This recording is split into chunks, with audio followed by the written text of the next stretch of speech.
All right, let's get this started. Thank you for coming. Thank you for joining me for the first day of IJL final. Well, I think it's technically semifinals now, but they're finishing up the tournament this weekend, and so I will be somewhat following it. If everything goes according to plan, I will be doing consistent streams the day after the original broadcast. This was originally broadcast last night, so I'm doing it today. And as long as nothing goes wrong, I will be doing that until basically the end of the weekend. When the finals are complete. So I might end up delaying it to Tuesday, depending on, because Christmas is happening, obviously. I'm doing nothing, but I know other people are doing things, so if that ends up getting delayed, then it'll end up getting delayed. But, it is what it is. Anyway, that's enough of me talking. There are a lot of matches to get through today, so for this first part, it's going to be AWG versus RC, which are two of the teams that I have been having a lot of fun watching. Just so much fun, and so talented, so skilled, and yeah, I may as well just get right into it. Round one will be on Red Church, and interestingly enough, I didn't know this until basically just now, but Cheerleader and Aeroplanist. Well, I think Aeroplanist was already allowed, but I guess maybe not. Anyway, Cheerleader is now allowed in tournaments, so we will definitely be seeing some of her. She hasn't really been adjusted since she first got released, so hopefully her being in tournament will do something about that. But anyway, we will be seeing our first two Survivor bands come out here, will be the Female Dancer and the Explorer. We are going to see Peter hunting for our first round here, as is kind of typical for RC. They do, have Peter hunt for their first round because he is one of, if not the best opera singers that we have out here in the tournament. But there we are. That is our first Aeroplanist pick in official tournaments. We are also seeing the Lawyer and the Coordinator coming through as our first two picks there, so they will be banned throughout the rest of these matches. Finals matches are best of 5, so we will not be seeing the Lawyer or the Coordinator for the next up to 5 rounds.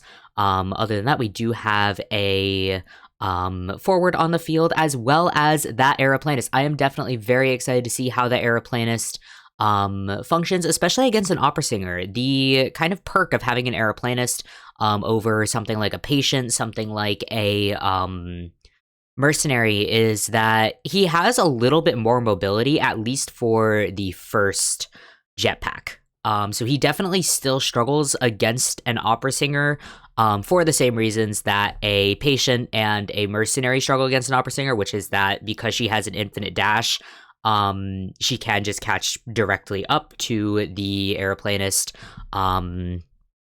So he does still struggle on that front, but with the liftoff, I always forget the technical term for it, but the liftoff into the air, that can get a lot of distance. That is a little bit more difficult for the opera singer to catch up to. Because this is the first time we're seeing Aeroplanist on kind of the professional stage, we'll see. But with Kairu on the Aeroplanist, I would say there's definitely a lot of strong kiting that we will be seeing here. But we will see the Lawyer spawn in the center in the church here. Aeroplanist will be spawning in the reception area, and it looks like Peter is going to opt to spawn near the shack within those walls, possibly looking, we could be seeing the forward take the first chase here, or at least force the forward to use the ball right away. Other than that, I would say we could see the Aeroplanist take the first chase, and we could also maybe see Lawyer. Lawyer, I think... I'm actually not sure if Lawyer is operating. They did slightly nerf Lawyer last week. So I'm not sure if we're working on that patch or if we're working on the post-nerf opera singer. That would actually be interesting if we are going to see post-nerf opera singer. Not that it matters. Not that it matters that much, because the opera singer nerf really only affected her speed rather than her cooldowns, and her cooldowns are the major reason why she is still meta, why she is still one of the most the most powerful hunter in the entire meta, is because she has no cooldown. She has infinite dash, infinite, utility, but we will be seeing the return of these no borrowed time builds. We're going to have Tide Turner carried on the coordinator, aeroplanist, and the forward here, with broken windows on the aeroplanist and on the coordinator. Forward is carrying Flywheel, as is typical for harassers, and we're going to get right into it. Lawyer has broken windows and borrowed time, so the only survivor on the team with borrowed time, because he doesn't really need, the flywheel. It is good to have somebody who can take that last kite. But it does look like Peter kind of trying to sniff out that forward, but not really making it. We are going to see a little bit of a misstep there, sending that dash into cooldown, and that gives Namiko a lot of time to transition over into the graveyard. So very nicely done there. And just very opportunistic, using that time to transition over into the graveyard area. But we are going to double back here. Unfortunately, there wasn't really a Shadow Decoy close enough to that pallet, so it is going to take a little bit of time for Peter to catch up here.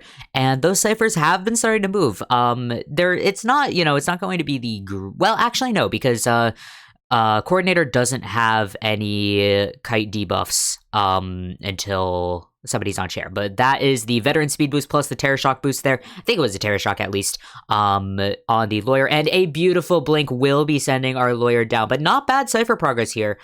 We are looking at, again, the aeroplanist does have a 2% decoding increase, which isn't really much, but it's something. Coordinator doesn't have a decoding debuff until someone is shared, so that will be implemented here.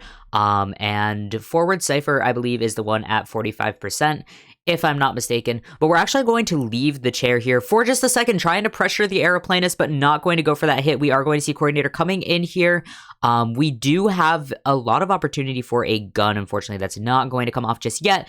Coordinator will be taking that basic hit, and we will be seeing Tide Turner activated on the lawyer taking a hit as well, and kiting into the reception area here. Thankfully, aeroplanist was able to finish that cipher in time, but it looks like we are just going to die in a quarter here, at least as far away from a chair as possible. It's a little bit difficult to do that on Red Church because there are just so many chairs on the map, and we will be seeing the second chair. We are at 4 ciphers remaining. 2 of those ciphers are pretty much done, I would say. But of course we are going to pressure the center cipher here where aeroplanist is decoding, and beautifully done with that jetpack dash right out of the way of that hit. Very, very nicely timed there. That is kind of the appeal of an aeroplanist over something like a patient. You can instantly, go for that jetpack, but a beautiful rescue here from the forward, going right for that, baiting out that kind of trying for a Terror Shock there. Wasn't really able to achieve that, and a beautiful 360 stun. Didn't used about, I would say, maybe 40% of the ball, so there's definitely a lot of room for forward to continue to harass here. We do still have trump card in play, but I would say we're probably not going to want to switch to excitement, but we do still have the forward, obviously. We do still have the gun. Beautiful stun there as well, adjusting for that dash. Very, very nicely done, and quite a long stun at that. Looks like Namiko is going to try and just play around this palette for as long as possible. 3 ciphers are remaining here, and we have all 3 of them started, but it is going to be a question of whether we're able to return to them. One of them, I think that might be the 72% cipher, is being pressured at this time, and ooh, beautiful flywheel there from the forward, not getting that hit in. And we're just going to play around this palette for as long as possible. But it does look like forward is trying to get that hit. Yes, is going to be able to get the body block off. And Peter is just going to ignore him. Continue to go for the lawyer here. And the gun is going to come into play. Very, very nicely done. Just extending that kite as long as possible. Very nice teamwork here from AWG. Lawyer being able to kite to all of the harassers has been such a help in this final chase here. Lawyer is also, again, the only team member with borrowed time. So if Lawyer is able to survive to the cipher pop, which I don't think is going to happen yet, we are going to see Lawyer go down here. Forward doesn't have enough ball. In theory, if we were able to survive up to the cipher pop, that would have been very, very, very good for AWG. Unfortunately, that's not going to be the case. We do have 2 ciphers remaining still. One of them is at 72%. The other is at 45%, but it looks like we may have taken a break here to attempt to reset. Looks like aeroplanist is in the area here, does still have 2 jetpacks left to utilize, and the hover as well. Yeah, the hover is still available. Very nicely done there with the hover.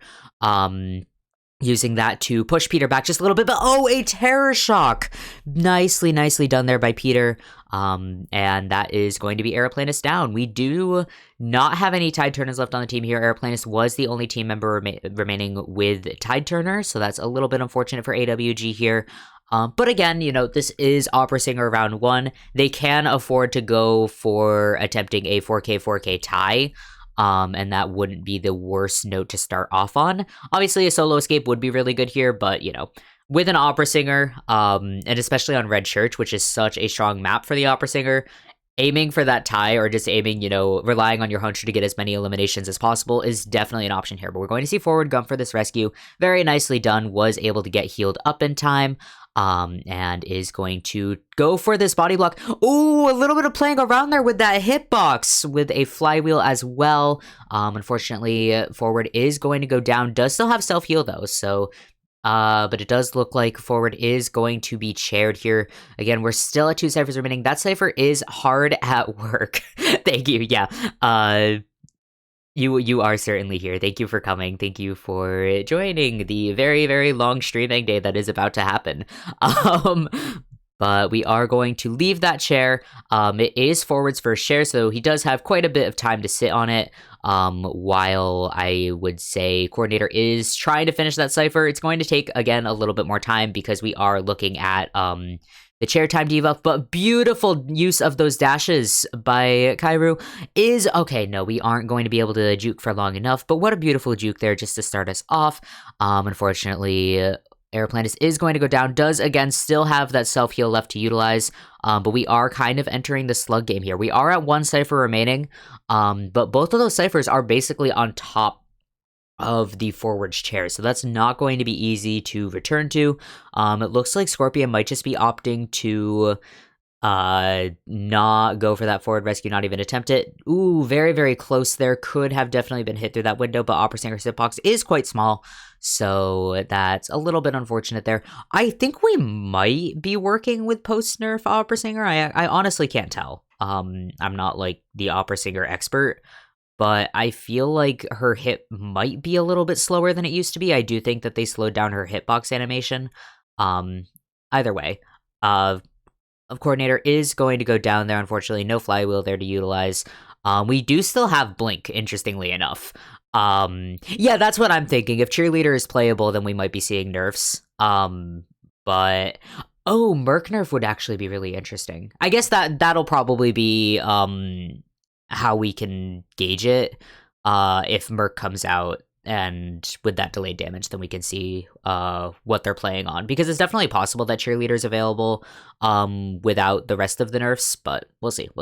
Anyway, yeah, that is going to be a 4-man elimination basically confirmed here. Scorpion is going to get back up though, just trying to push for this endgame. Dungeon is over there, but of course we are going to slug the Aeroplanist, so we will be here for quite some time. Just waiting for the inevitable here. But what great teamwork here from AWG, pushing it to 1 cipher remaining, and also the lawyer being able to kite to those harassers, extend his chase for as long as possible, and oh, missing that blink there for just a second.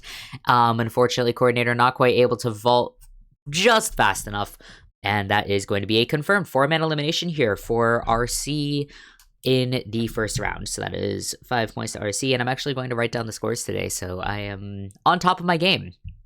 But with that, we will continue to the second half of round 1. For AWG to look at keeping the scores even, Brontal will have to get a 4-man elimination. I'm assuming, okay, yeah, it is Brontal going to be hunting for the first round. Brontal is their round 1-ish hunter, has been playing Opera Singer for them throughout this tournament. So not surprised to see that. We are going to... Okay, so we are still banning the Mercenary, so I would say we're probably not working with, post-nerf Mercenary. I would say if we're banning Mercenary first here, that would be a pre-nerf. But we're going to see the Perfumer coming out here, as well as the Coordinator. Very excited to see that Perfumer. I would say they're probably trying to save the Gardener in that case. Save the Gardener, save the lawyer. But we're going to see our first Cheerleader as well. So Cheerleader is available, obviously. and yeah, cheerleader and aeroplanist. So something that I'm interested to see is so cheerleader. The thing with cheerleader is that she's not only a very, very strong solo kiter, but she can also cancel cooldowns for her teammates. And that can be very strong when paired with somebody like an aeroplanist who does have a very powerful skill, but can suffer from a long cooldown time. There is kind of I don't remember quite how long it is, but I think it's like 12. It's something like 12 seconds. It's a very long cooldown for a dash skill. Like mercenary elbow pad is like 3 seconds. You can just spam them. Patient, I actually have no idea how long the cooldown is. Anyway, point being is that aeroplanist cooldown can be very, very long. So paired with the cheerleader, as well as with the perfumer in play as well, she can cancel cooldowns for that. So yeah, I'm definitely interested to see if we're able to see that side of the cheerleader. Of course, we can also see a lot of harassment here, as well as just a lot of solo kiting. So very excited to see how RC is able to utilize this first cheerleader that we've seen in any tournament, because cheerleader was not in fact available in Checkmate. So this is my first tournament experience with cheerleader. I am both excited and not excited for this because on one hand, I am very excited to see cheerleader in tournament because I'm hoping that it leads to her getting nerfed. On the other hand, I'm not excited to see cheerleader in tournament because the game is already so survivor-sided that, it is what it is. And yeah, to address the chat after my little cheerleader tirade, a coordinator is pretty much hard meta now because you either force the hunter to bring excitement and then they don't have blink, or they have to wait for trump card to have blink. Basically, it forces them to go onto excitement for their first skill, or they just take the gun and it can guarantee a free rescue, guarantee an extended kite, and as well as with her buff, because she does have kind of a built-in knee-jerk reflex now, she can be a very strong kiter. A very strong first kite. A lot of coordinators, even before crazy opera singer persona meta, were carrying flywheel and knee jerk or broken windows, no borrowed time. She's a very good first chase ideal, and also can harass. I mean, we just saw her harassment in the last match where Lawyer was able to kite to her for support. But the gun is very valuable. And it's why we've also been seeing a lot of painters as well, because painter basically has 2 guns with a little bit higher risk, but 2 guns is a little bit higher reward, as well as the speed boost that comes with placing those 2 paintings. We have been seeing quite a few painters, and it's been very exciting. There's been a lot of changes in the meta that really would have been unexpected a few years ago, working with Koa 4 meta, a lot of rescuers. Is this still going, or did it freeze? Okay, no, yeah, they're just taking a while. I got a little scared for a second. We were on the spawns for quite a bit, which I did not acknowledge, but it's okay. I like talking about meta a lot, but okay, so we are seeing actually 3 borrowed times here, which is a little bit interesting. We usually don't. Again, as we saw last match, a lot of teams do not bring borrowed time against Opera Singer because there is the expectation that you will not make it to Cypher Pop, and it's just easier to kind of bank on that. But we are seeing Perfumer actually has Tide Turner and Flywheel. We're seeing Borrowed Time and Tide Turner on Aeroplanist. Cheerleader is bringing Broken Windows, which is very, very broken when combined with her speed boost. She is very fast. But it looks like Bronto's getting a little bit turned around here in these early stages of the match, not quite able to find anybody, combined with, of course, a beautiful rotation here from RC, but it's not that great of a start. We're actually going to see, I didn't quite catch who that was, but somebody was hiding behind a tree there. Okay, it looks like Rowley, looking to just avoid this first chase as long as possible. Soba in the area. Yes, we are going to be able to catch sight of that blood trail. So Perfumer will be our first chase here. Not a bad first chase. I mean, excuse me, there is a lot of survivability here with those perfumes, but it does depend on timing. That was very close there with the drop pallet. Sangria does have a very good hitbox to get through pallets. But yeah, baiting out the perfume there, nicely done. But we are going to hit the perfume there through the pallet, and there is that cooldown reset from the cheerleader. The perfume is immediately back online. Very nicely done there from Rowley and Soba. beautiful teamwork here, as kind of is to be expected from RC. But just missing that perfume, and a beautiful palette stun here for this first chase already. This is such a good first chase. We are seeing very good Cypher Rush. Basically, by the time we get this first damage in, assuming that this next perfume is hit, we will be seeing at least one Cypher popped. But we're actually going to bait out. The thing with Sangria and Perfumer is that her hitbox is so small and so precise that it is kind of difficult. Or it's easier for the Hunter to kind of bait it out, as we're seeing here with Bruntel. But in that same sense, it is a little bit difficult to hit in the first place. But we are going to get our first hit in there. But already we have one Cypher finished, another Cypher well on its way, and we are going to force that blink out for the first down. So very, very nice first containment here from Soba. That is a 2 Cypher, nearly 3 Cypher kite here. We're seeing that final of the first 3 Cyphers reaching about 90% by the time the chair is complete. So very nicely done here by RC, and just what a beautiful first containment. I would say that the cheerleader cooldown reset didn't really, it didn't like fundamentally change that kite. But it did definitely help quite a bit here. We do have Ivory coming in for this rescue, and that was a hitbox moment if I've ever seen one, just completely dodging that body block. And it looks like Ivory is going to just leave the area, not looking for the gun at this time.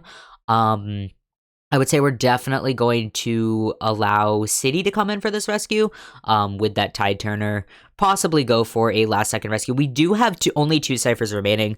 Coordinator actually might go in for this one just to not, Coordinator is going to go for this one just to not disrupt the Cypher progress more. We do still have the gun left to use. We're going to take the basic hit there, though, and okay, here we are waiting for that gun to go off, and that is going to delay Bruntel even further, allowing Soba to get just so much distance. Yeah, I would say we're probably not going to see Soba survive to the Cypher pop, which is a little bit unfortunate here, but also Soba is the only member of the team that doesn't have borrowed time, so it's not as consequential as it would be otherwise. But it does look like Ivory's actually going to stay in the area at a body block here, just trying to delay as long as possible. But beautiful use of the Opera Singer's hitbox, and Soba is going to be chaired here. That is going to be our first elimination, but we're already at 1 Cypher remaining here at nearing 80% by the time this chair is taking off. But we are going to switch to teleport here right over to that Cypher. Unfortunately, we don't have abnormal, but here is the cheerleader already utilizing that dash to transition all the way over to the church, and there is our second dash as well with the reset cooldown. Very nice use of the knee-jerk reflex as well, just to kind of get out of the way of that slowdown. Unfortunately, we will be caught here, and it looks like Bronto's actually going to double back, heading back towards that Cypher, which City is attempting to take over, but unbeknownst to Bronto, we do have Ivory working on a Cypher separate from this one. They are a little bit Cypher locked, but it doesn't look like Bronto actually knows about that last coding Cypher. Okay, it does look like he's caught sight of it shaking. Ivory is going to be forced to leave, but those last 2 Cyphers are basically at 90% here, and City is able to return as well to that final Cypher. All members of the team do have borrowed time, so it doesn't matter who is hit here. With that Cypher basically primed, it is almost guaranteed that somebody will be, that they will be able to secure this 3-man endgame, unless something goes somehow horribly wrong, but I really don't know how that would happen unless, I don't know.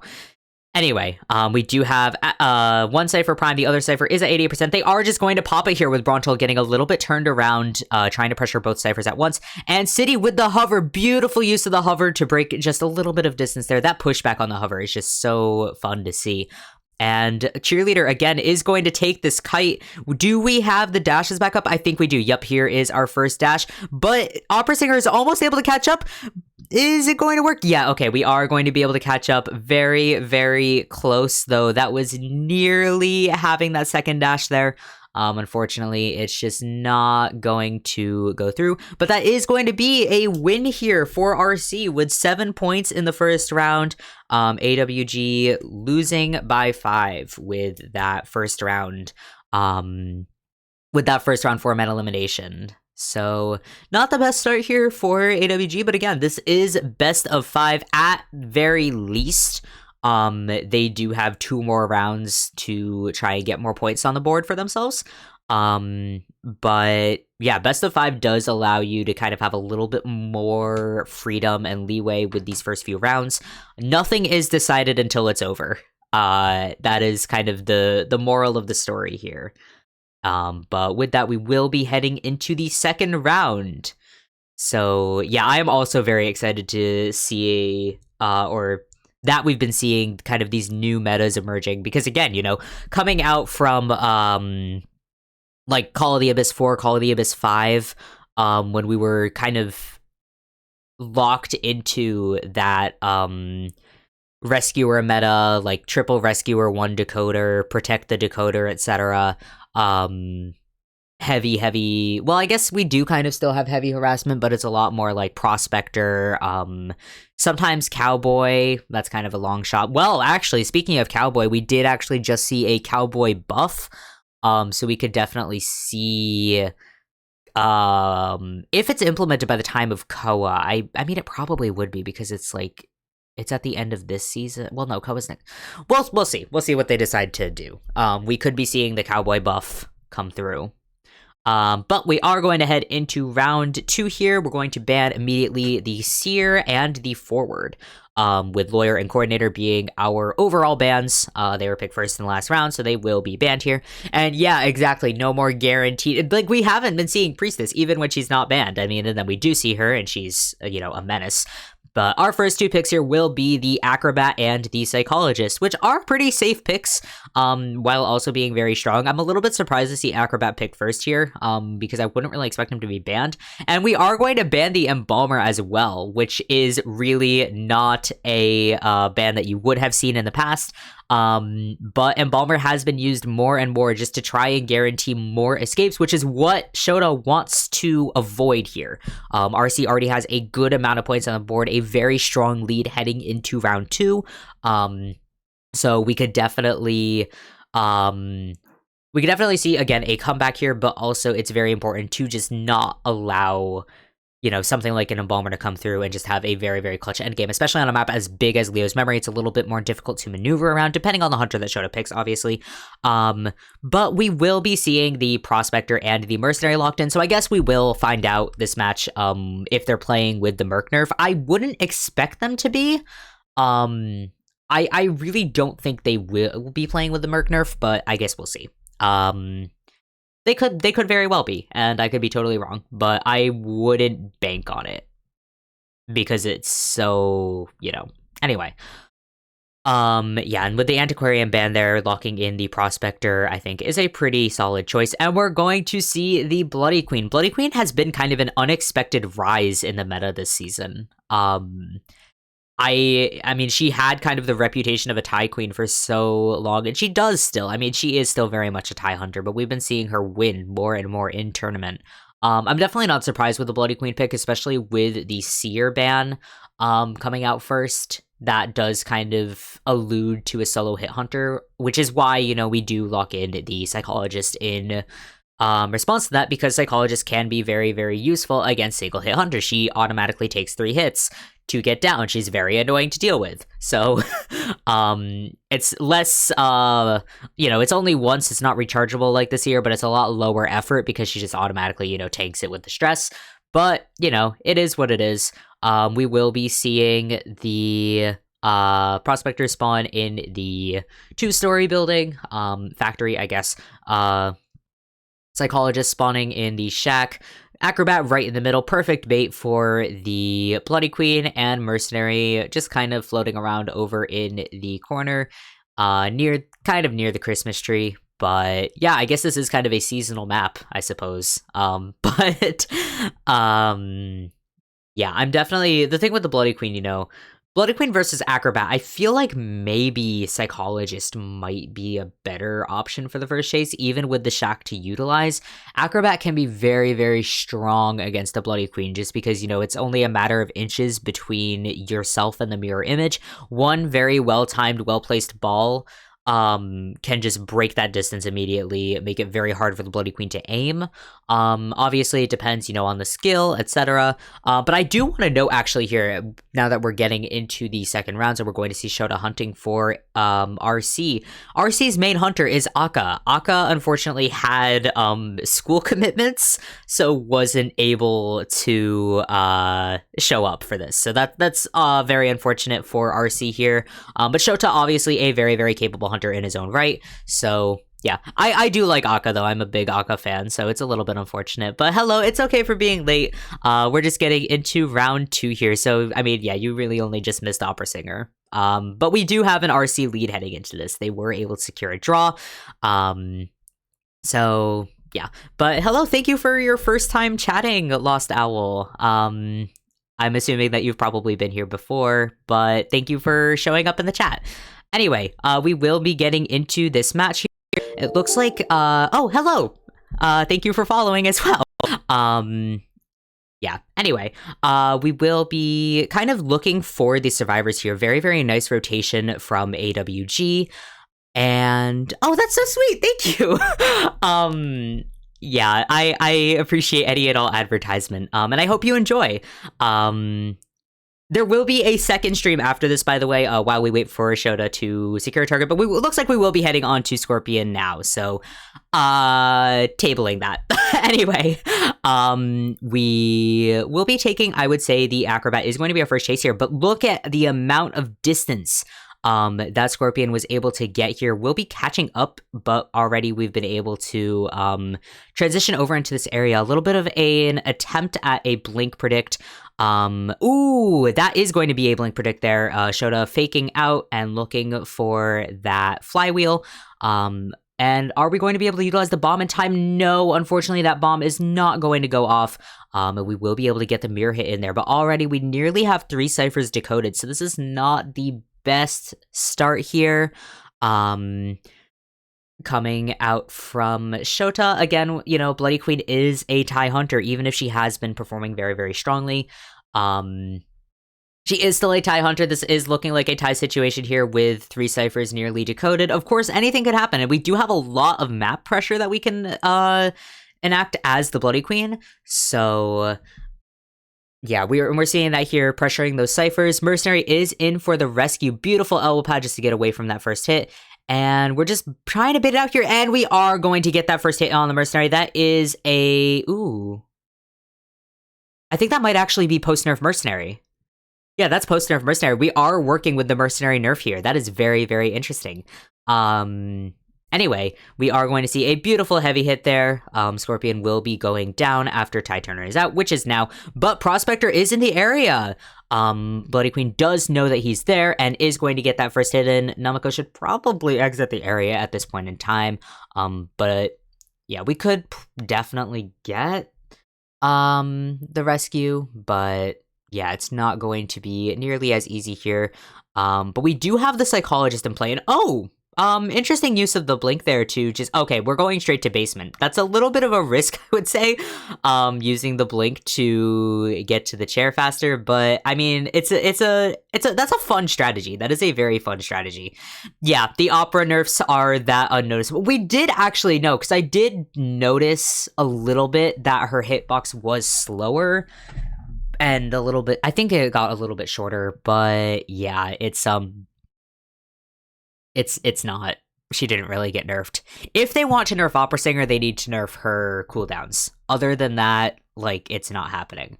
But yeah, Scorpion unfortunately is not going to be rescued here, and we are still at 3 ciphers remaining, so this could definitely turn around, especially with Psychologist has utilized her shield. Mercenary is back to full health, so he can come in to rescue, but of course, Tide Turner has already been used, and a beautiful sandwich hit in there on Kairu. Not able to utilize any of the map there, unfortunately. Getting just a little bit caught out in the open there, and with no flywheel is just going to take that hit, but it looks like we're really going for the map pressure here.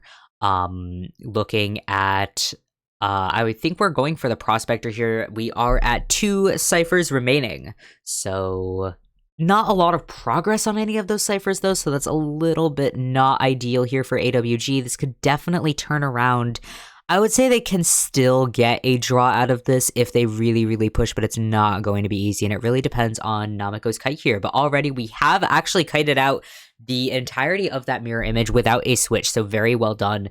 And a little bit of a misstep on Shota's end, but playing around this area is not going to be able to last forever. Shota just waiting out the cooldown on that mirror, and ooh, a beautiful flywheel, and nicely done with that magnet. Very, very well done there. Heading into kind of over near the factory, and basement is here, so Nameko does need to be a little bit careful. We've already seen that Shota is very, very happy to use that basement, but we are at one cipher remaining. That final cipher is at 71%. If they're able to return to it, yes, they have been able to return to it. It's about 80% here, but it does look like Shota is aware of that, heading back towards that cipher, going to pressure the psychologist off of it. But yeah, what a very, very nice maneuver. Nameko's Prospector has been performing very, very well. Just in general lately, so it's always fun to see a good Prospector, especially now, because I mean we don't we've been seeing a little bit less Prospector. He has been pretty significantly nerfed in response to how he's been used in tournament, but yeah, Psychologist is going to go down here, unfortunately. We are hard at work at our other final cipher here, passing about 70%. They can definitely, with the Mercenary at full health here, they can definitely push for a tie here. But we do still have a lot of map control. We can also swap to teleport here, potentially. We also have the mirror as well, but that cipher is going to be very, very primed by the time we go for this rescue.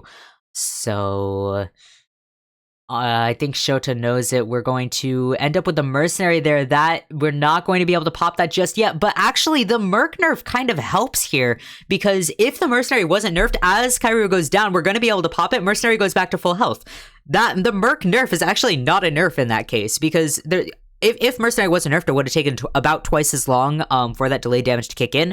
And if Kairu went down in the same amount of time, Mercenary would have been at half health still, because the damage wouldn't have registered yet, so it wouldn't have had anything to heal with borrowed time. So that was a little bit unfortunate there. We are going to utilize Blink here, so that's not going to be great. I think Shota is really just accepting the tie here. That gate is already open, pretty much. And we're not going to be able to swap to teleport here, at least in time. Yeah, Shota is not even going to bother accepting that tie, knowing that that is kind of the fate here. But very well done. It nearly turned around there. If AWG hadn't been as kind of attentive to those ciphers as they were, that really could have turned around in Shota's favor. A lot of the Bloody Queens that we've seen have been kind of patient, playing the long game, going for a lot of cipher pressure. We've actually seen, I think we've seen quite a few abnormal Bloody Queens as well, kind of playing it like a Dream Witch would. Sorry, I was taking a sip of water, but YSD is who I think of when it comes to kind of the long game Bloody Queen. Playing like a Dream Witch, you know, kind of camping one cipher, mirroring over to the other one, and continuing that throughout the match. It can be very, very effective. But anyway, we are going to head into the second half. That is going to be a tie, so 2 points to each team. Score remains unchanged is kind of the major factor here. There is still that 5-point lead from RC, but anything can happen. Anything can change. We still have several rounds to get through, because we are looking at best of 5 once again. So it's never over until it's over. But interestingly here, we're actually going to see Brontal hunting for round 2 for AWG. Usually we would have switched to Yukikina, who is AWG's main hunter. But with I would say this is probably their round 5 strategy, or best of 5 strategy. And okay, we're going for the Dancer and the Barmaid picked first right away here. They will be locked out in future rounds, but what a duo to start us out with, I would say. I'm actually not familiar with Brontal's other mains other than Opera Singer. So this is going to be new, because again, we haven't actually seen Brontal play past round 1. He's been kind of the designated Opera Singer, so we haven't seen We haven't seen him in round 2 or forward. But we will see a very strong team comp here. We've got the female dancer, barmaid, the first officer, and the antiquarian coming out here with an aeroplanist and cheerleader both being banned. That's very interesting, as well as the seer and the mercenary. But seeing the aeroplanist and the cheerleader banned here, that really is kind of the thing with the new characters becoming so strong. Yeah, RC did very, very effectively utilize aeroplanist and the aeroplanist and cheerleader in the first round. So I would say Bronto's a little bit afraid. Was there a tiny Luca on the screen? I did not see. There is a tiny Luca in the corner of my screen. But wow. I will say the one thing that does make me sad about the thing that makes me sad about the Christmas decorations is that I don't think the jailed plushies are here still, so that's a little bit unfortunate. But we are going to see a Dream Witch, so that does make sense here with the comp that RC has gone for, and this is a very, very strong comp against the Dream Witch. Barmaid is basically just an innate counter to Dream Witch. First officer as well is a very, very strong rescuer. Not as strong as mercenary, but still kind of, especially post-nerf mercenary, I would say first officer is definitely like an A-list rescue. And antiquarian as well. I'm very surprised at the bans here. I would have thought that Bronto might have wanted to ban out the barmaid.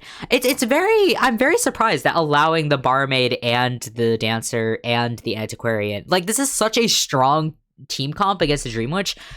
I feel like, I definitely understand banning the aeroplanist because he is kind of a good first pick because there's a lot of replacements for him. You can absolutely bring in a patient in future rounds if he gets permanently banned. And mercenary as well, I believe, was the other first pick or the other first ban. But yeah, it's very interesting. There are actually a few aeroplanists on NAU in the competitive scene. I know that Pablo ZG on Ravens is, I think, an S-Badge aeroplanist. Or I would say still is, probably, because no one plays him. It's very, very easy to keep an aeroplanist badge. But yeah, I think that he's definitely going to become kind of another patient, because he kind of fits into that kind of niche of like the patient mercenary aeroplanist. But yeah, I as a part-time aeroplanist man, I'm definitely very excited to see his rise in the meta. And I hope that NAU catches on, because he's a very fun character to watch, a very fun character to play. But anyway, we are going to see the antiquarian take this first chase here. Is going to get a little bit sandwiched as well, but already we're going to see our first disarm coming into play. And Ivory is very, very confident here with those disarms, not worried in the slightest about these leeches. But of course, I would say like the best case scenario here is taking a hit from the leech. But it looks like we are going to take the leech hit here, and that does give Ivory quite a bit of time to transition over, and it looks like Soba's actually in the area, and we are going to see that Dufflin go off as well as the animation cancel. Very, very nicely done here, and Ivory is back on the move here. The leech is catching up, but we are going to see Patroller. I don't know if the leech is actually going to be able to catch up in time for this heal to go through. Just in time! Very, very, very close there. We are going to see, that was literally like frame perfect last second heal. Very, very, very close there. But our second Patroller is going to be deployed here, but we're already at over halfway through our first 3 ciphers, so a very, very strong first kite, and forcing the Dream Witch to use a lot of resources. Just beautiful, beautiful work there from the barmaid coming through. Are we going to be able to get a disarm in? It does look like we will, but there is another leech in the area that is going to be the leech again, so that is going to exhaust yet another leech here. We are going to be left with only a spawn follower on the field. But that is essentially a 3-cipher kite here from Ivory. Very, very strong start to this match. And yeah, just beautiful work by that Barmaid. That is why you ban Barmaid, though, as a Dream Witch, because a lot of the time you will end up with no leech on the field, especially being able to force out that leech hit. Just such a strong early game here. We're going to see City coming in for the rescue here, kind of trying to bait out the hit, and oh, that is going to be a hit on City, so not a chair hit there, as I would say he would have hoped, but that is still going to be a rescue with Tide Turner, with quite a bit of stick left to utilize as well for Ivory here, and baiting out that Blink here. Yep, okay, we are going to swap to Blink there, and that is going to be our second chair. Or at least working towards it. But we have 2 ciphers remaining here, with our second to last cipher being started. So that is going to be, as long as they're able to get that final cipher started sooner than later, we are looking really, really good here for RC. And yep, okay, they are going to start that that final cipher, I should say. City is going to be healed here. Are we going to come in for a second rescue? Yes, it does look like we are. City crouching in the area, just waiting as long as possible, just to waste as much time as he possibly can. Ivory does have Flywheel back up as well, so that, and I think, yeah, 1 stun left on that stick, so that is going to be quite a bit of time there. I don't know if it will allow Ivory to survive to the Cypher Pop, but we do have City in the area, ready to body block. Beautiful Flywheel there, and we are going to see actually the spin, so getting a little bit of a speed boost there. We do still have just a sliver of that stick left. I would say we are saving it for a for another stun, just 1 final stun there on the leech. And yep, there it is. That stick has now been exhausted, but beautiful work here from Ivory. Just waiting as long as possible. We're waiting for that blink, and Ivory is going to go down. The Cypher is at 90% heading towards. Are we going to be able to pick up Ivory in time is the real question. Yes, okay, we are going to pick up Ivory. That was a little bit risky there to swap back with that Prime Cypher, but they're not going to be able to pop it yet with City being on the chair. That is the main thing here. But we are going to see, oh, Valkyrie. We're going to see a Dancer coming in for this rescue. Cypher is very much primed, so that will be a non-issue here, because all 3 members of the team do have borrowed time. We're not looking at any crazy Persona webs. City is removing his leech, but it does look like we are going to just go for that hit in on Rowley, and the Cypher has popped. We don't have anybody at the gate yet, but it won't take very long to get there. Dream Witch, I think her main body is in more or less, okay, no, not quite the center of the map, but heading towards it.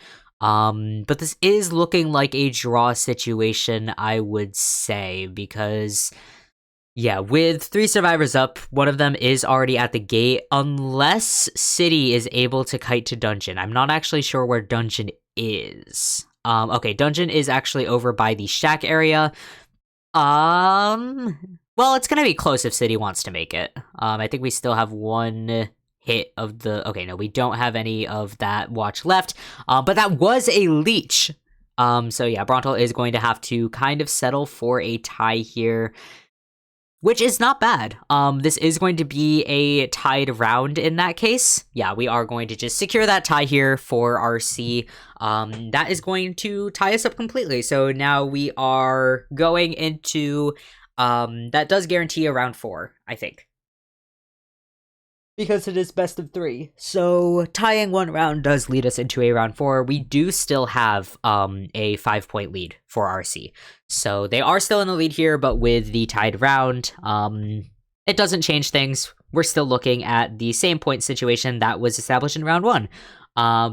So not very not bad. You know, a tie is not a bad thing, especially when we're working with best of 5, my bad. When we're working with the best of 5, you can afford to tie a little bit and just, you know, not worry so much about the result as much as just keeping and getting as many points on the board as possible. So a tie is always better than a loss, and it is always going to be very well done. But we will be heading into round 3 here. Again, RC is in the lead. As of now, we will be heading into round 4 at the very least. So there are at least 2 more rounds left for AWG to kind of bring it back around. But we will be seeing Yukakina come back or come out for this round. So because I would say, yeah, looking at Brontal for the first 2 rounds, and then Yukakina for the third, and then incoming. Yukakina as a hunter is very interesting to watch. Let's put it that way. It depends on the day. It really does depend on the day, because there are days where he is a very, very strong hunter. As we're seeing here, that the breaking wheel ban is very targeted. We did see Yukakina get a 4-man elimination with a 15-minute match in the final round robin. I think, yeah, the final round robin round against Axis Wave. There was a 15-minute breaking wheel match, which Yukakina did end up winning, but it did take 15 minutes. So, yeah, hopefully this is not a 15-minute match here.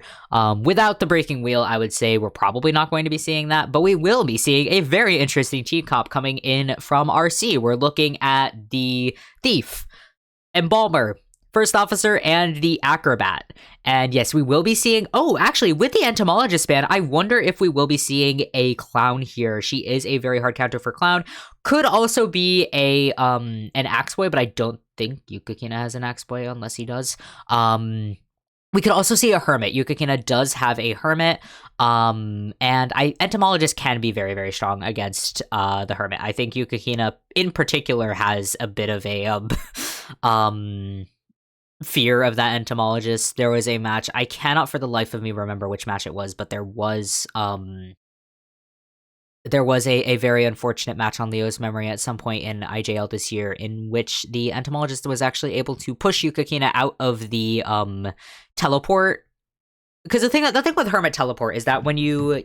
I don't know the technical terms for it, but like raising into the air and like doing the teleport thing, the body still stays on the ground and you can stun the body out of the teleport, which is very easy for an Entomologist to do. It's very easy for a Prospector to do, so we could be seeing that Prospector ban also indicate a Hermit. Mercenary and Priestess, really, you do want to ban Priestess on Chinatown. If you don't ban Priestess on Chinatown, you will be having some problems. Yeah, it was on Leo's memory. It was in the factory. I do not remember what match it was. So if anybody could find that would be awesome, because I've actually been looking for it. But okay, we're actually going to see a Wax Artist. I did know Yukakina has this, so my bad for not predicting it. But I'm interested to see how this goes, because in theory, I feel like Wax Artist might have been picked to counter the Thief, but I feel like in the same sense, Thief can also counter Wax Artist, because hunters that really rely on their skills are countered by the Thief. So if the Thief is supporting, I think if the Thief is kiting, he's not going to have a very good time.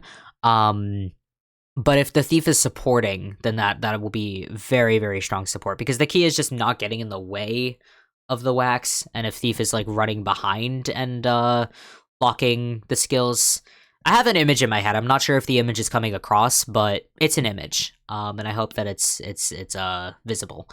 But welcome back, and welcome to new name. But yeah, we're just about to get into round 3 with AWG hunting, RC surviving, and yeah, this is a very good map for Wax Artist. So I can definitely understand the rationale behind the pick. Yeah, and the thing with Hermit, especially, we know that RC survivors are very, very good and very, very coordinated. The thing with Hermit in that situation is that Hermit is countered by 4-man VC, just innately. Immediate counter. So having a team with very, very strong coordinated survivors really just does not bode well with a Hermit.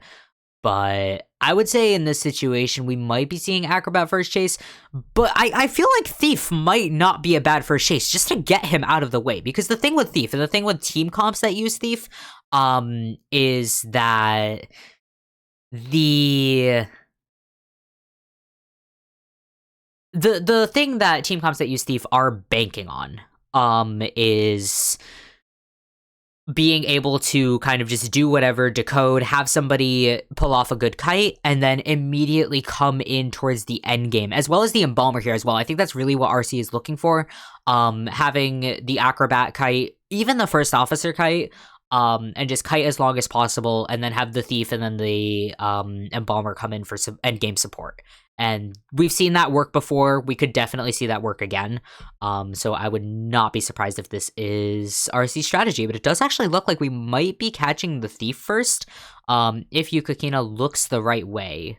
Yep, okay, we are going to see a little bit of the thief's blood trail and a very nicely placed flashlight as well. That's going to be our first stun here.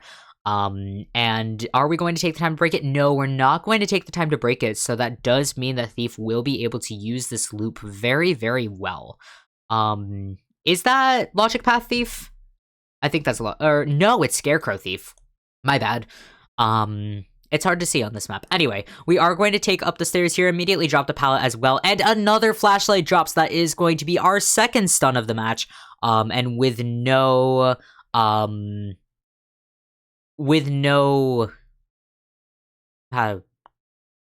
thief is able to break enough distance to not fall into the wax. That's what I'm trying to say. Because Wax Artist when stunned does have kind of an area of effect,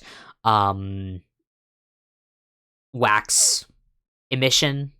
But already this is such a long chase here, kind of fighting with the ooh, and very nicely done here. We are actually going to get the stun here. And oh, unfortunately not able to move in time with that flywheel coming into play. That was a really unfortunate misstep there from Rowley, but that is going to be our first share for Yukina. So not bad of a first chase there. Definitely cut short a little bit prematurely. But we do still have, it's essentially a 3-cipher kite. It's more or less a 3-cipher kite. We have one cipher finished, another cipher basically primed. 69% is more or less done. So we're just going to safely call this 3-cipher kite. Nice rescue right before half. And just trying to avoid getting those skills locked off, because that is kind of the most annoying thing about the thief, is not being able to use your skills, especially with Wax Artist. But beautiful use of the heavy hit there. Turning around and using kind of the extended hitbox to get that backwards hit. Very, very nicely done. And oh, we do have a coffin in play here. I do think the coffin was moved, so that is quite a ways away. Not somewhere that Yukakina is going to be able to get to very easily. We do have teleports that will be used to kind of try and get closer, but there's just no ciphers on that side of the map that are really close enough to catch up. So that was very, very nicely done. Beautiful teamwork again from RC, and just keeping the teammates alive as long as possible is really the goal here. Forcing Yukakina to take that vault as well. There's just so much distance here, as well as having Soba in the area just to tank hits. We are still at 3 ciphers remaining, but we've seen this strategy work before, especially on Chinatown. I feel like Chinatown is really just the map for this, because there's so many things that get in the way, just like windows, pallets, etc. It can be very, very useful and very strong to kind of just start this strategy here. We have our final 2 ciphers are started. The 76% cipher really only needs 15 seconds to kind of stay on. But Soba, again, in the area, just trying to delay as long as possible. We are working on this second to last cipher, and just standing there taking the body block. We're just trying to keep Rowley alive as long as we possibly can. We are going to take the wax bomb there, down Soba, but we are going to ignore him completely, because Rowley is our target here. And another battle with that, flashlight, but the heavy hit's actually not going to work this time, but it is going to work that time. That is very, very close. Unfortunately, this is going to be Rowley's final chair, but already we are nearly at our final cipher. It will be a 3-man endgame. 99% chance will be a 3-man endgame.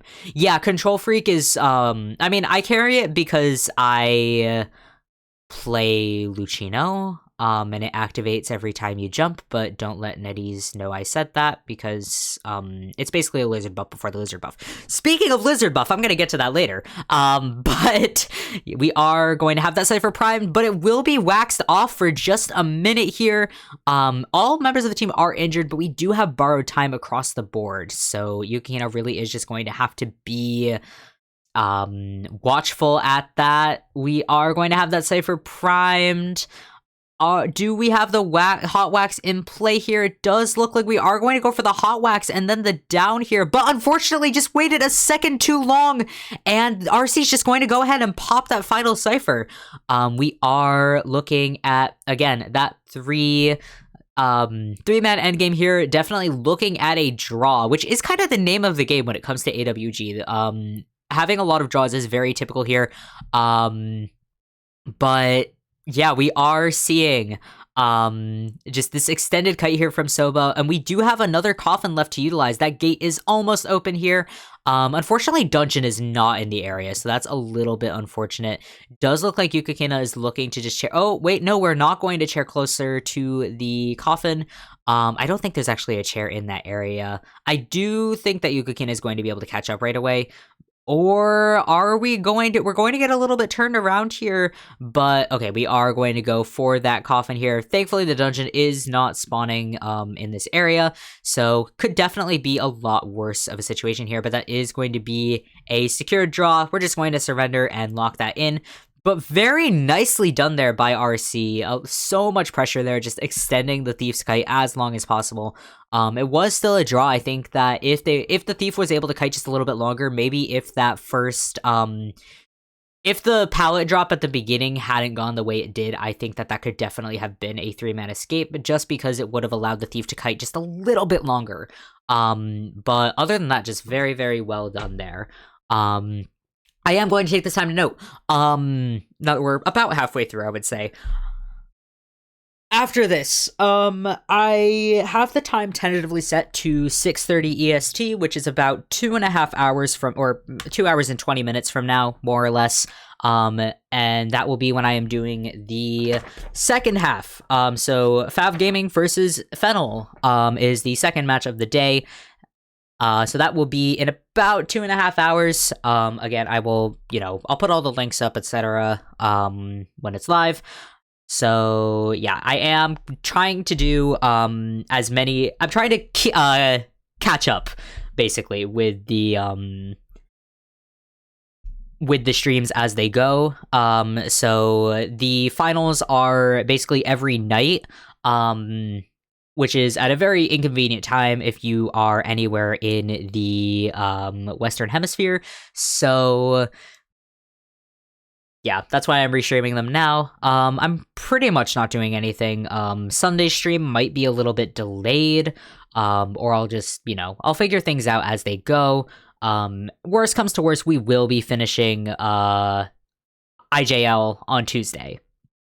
That's my worst case scenario, but stay tuned. I will be streaming a lot this weekend, so drop by, etc.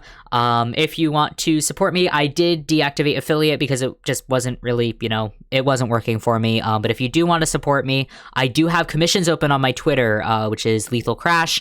I have that, I think it's linked on my profile, but it's Lethal Crash spelled exactly the same way as it is in game and as according to Lucino's skill. I have commissions open. You can take a look at those. My art's kind of decent, okay, but yeah, anyway, shameless plug. But yeah, and speaking of Lucino, actually, not sure if we have looked at the upcoming nerfs and buffs that they announced in the what's it called? The broadcast, the live broadcast that was like, it was like last week or something. I have no sense of time anymore, but they will be the ones that were most notable for me. Obviously, Lizard is getting a huge buff. They've finally decided to reduce the energy bar, so no more, or at least significantly less, running out of energy, which is very, very good for me. But also, I don't know if this will go through because people will probably get really mad once they actually see how it works. But once at max presence, the jump is infinite as long as you have like the energy to do it. So there is no cooldown. You can just jump forever, which is insane and crazy. And it's basically the same thing that Soul Weaver can do. So I don't think it's that bad. But I am very excited for it. I really hope it goes through. Maybe I will actually start pushing back for my lizard badge. I have been very much slacking lately, but yeah, that and also okay, yeah. I did think that they were going to increase it, but yeah, it is 5 energy per jump, which I hope they keep. I hope they keep it. Because that would be very good. And I do think that it should be less energy in general. I think it's about 10 energy right now. Upping it to 15 is kind of insane. Is that the tiny Luca we were talking about earlier? That is very cute. I enjoy that tiny Luca. Oh, and there is that the cat? Is that the little cat plushie? Anyway, I'm getting very off topic here. We are heading into the second half of round 3. With the Chinatown, this is going to be AWG Survivors and RC Hunters. We are still in a deadlock tie situation. Other than obviously the first round, we do still have 5 points in RC's favor, but another tie and another tie. It's really up to AWG Survivors at this point to try and get a 3-man escape, maybe even a 4-man escape here. Just to try and get a couple more points on the board, because we will be going to at least round 4, but it would be good to just get a lead in this situation, because, 5 points is not easy to make. The longer you go with that 5-point deficit, the harder it is to make up. So this really is, they do need to like start getting points on the board here, but we are looking at the Antiquarian, Mercenary, Patient, and the Entomologist. So I do wonder if they might be trying to counter comp a clown with that Entomologist coming out here. They did ban the Geisha. Again, I'm not familiar with Shota's hunter mains because we haven't seen Shota do quite a bit of hunting for RC because it has been Akka. Again, if you missed it earlier, Akka is at school. So unfortunately he is not able to hunt for RC during this match. Which he will be missed. But is that a tiny postman? I think that is a tiny postman. Yeah. I enjoy when they pan over the audience and they show us the little audience members. But yeah, our bands here are the Priestess, Forward, Seer, and the Dancer, and we will be seeing the Wax Artist once again. So this is kind of a double Wax Artist here. I don't think it's really a mirror pick, just because like Wax Artist is objectively very good on Chinatown. So yeah, it's not that bad. It could definitely, there's worse mirror picks to have. But I feel like this comp is going to be pretty strong against the Wax Artist. You have Mercenary and Patient who can both not only break a lot of distance, but also on Chinatown, there's just a lot of things to hook off of, a lot of corners to turn to kind of stay away from the Wax Artist wax. Antiquarian might struggle a little bit just because the stuns do like put wax on. And then Entomologist can definitely do a lot of harassment here, or just be a very strong solo kiter, because again, the bees allowing for that speed boost. Can be very, very strong. So I'm excited to see, hopefully AWG is able to get a good few more points on the board, because we are kind of entering that part of the game where it's like, you've stayed in this tie, for the last like round and a half. There needs to be something to get like close the gap here.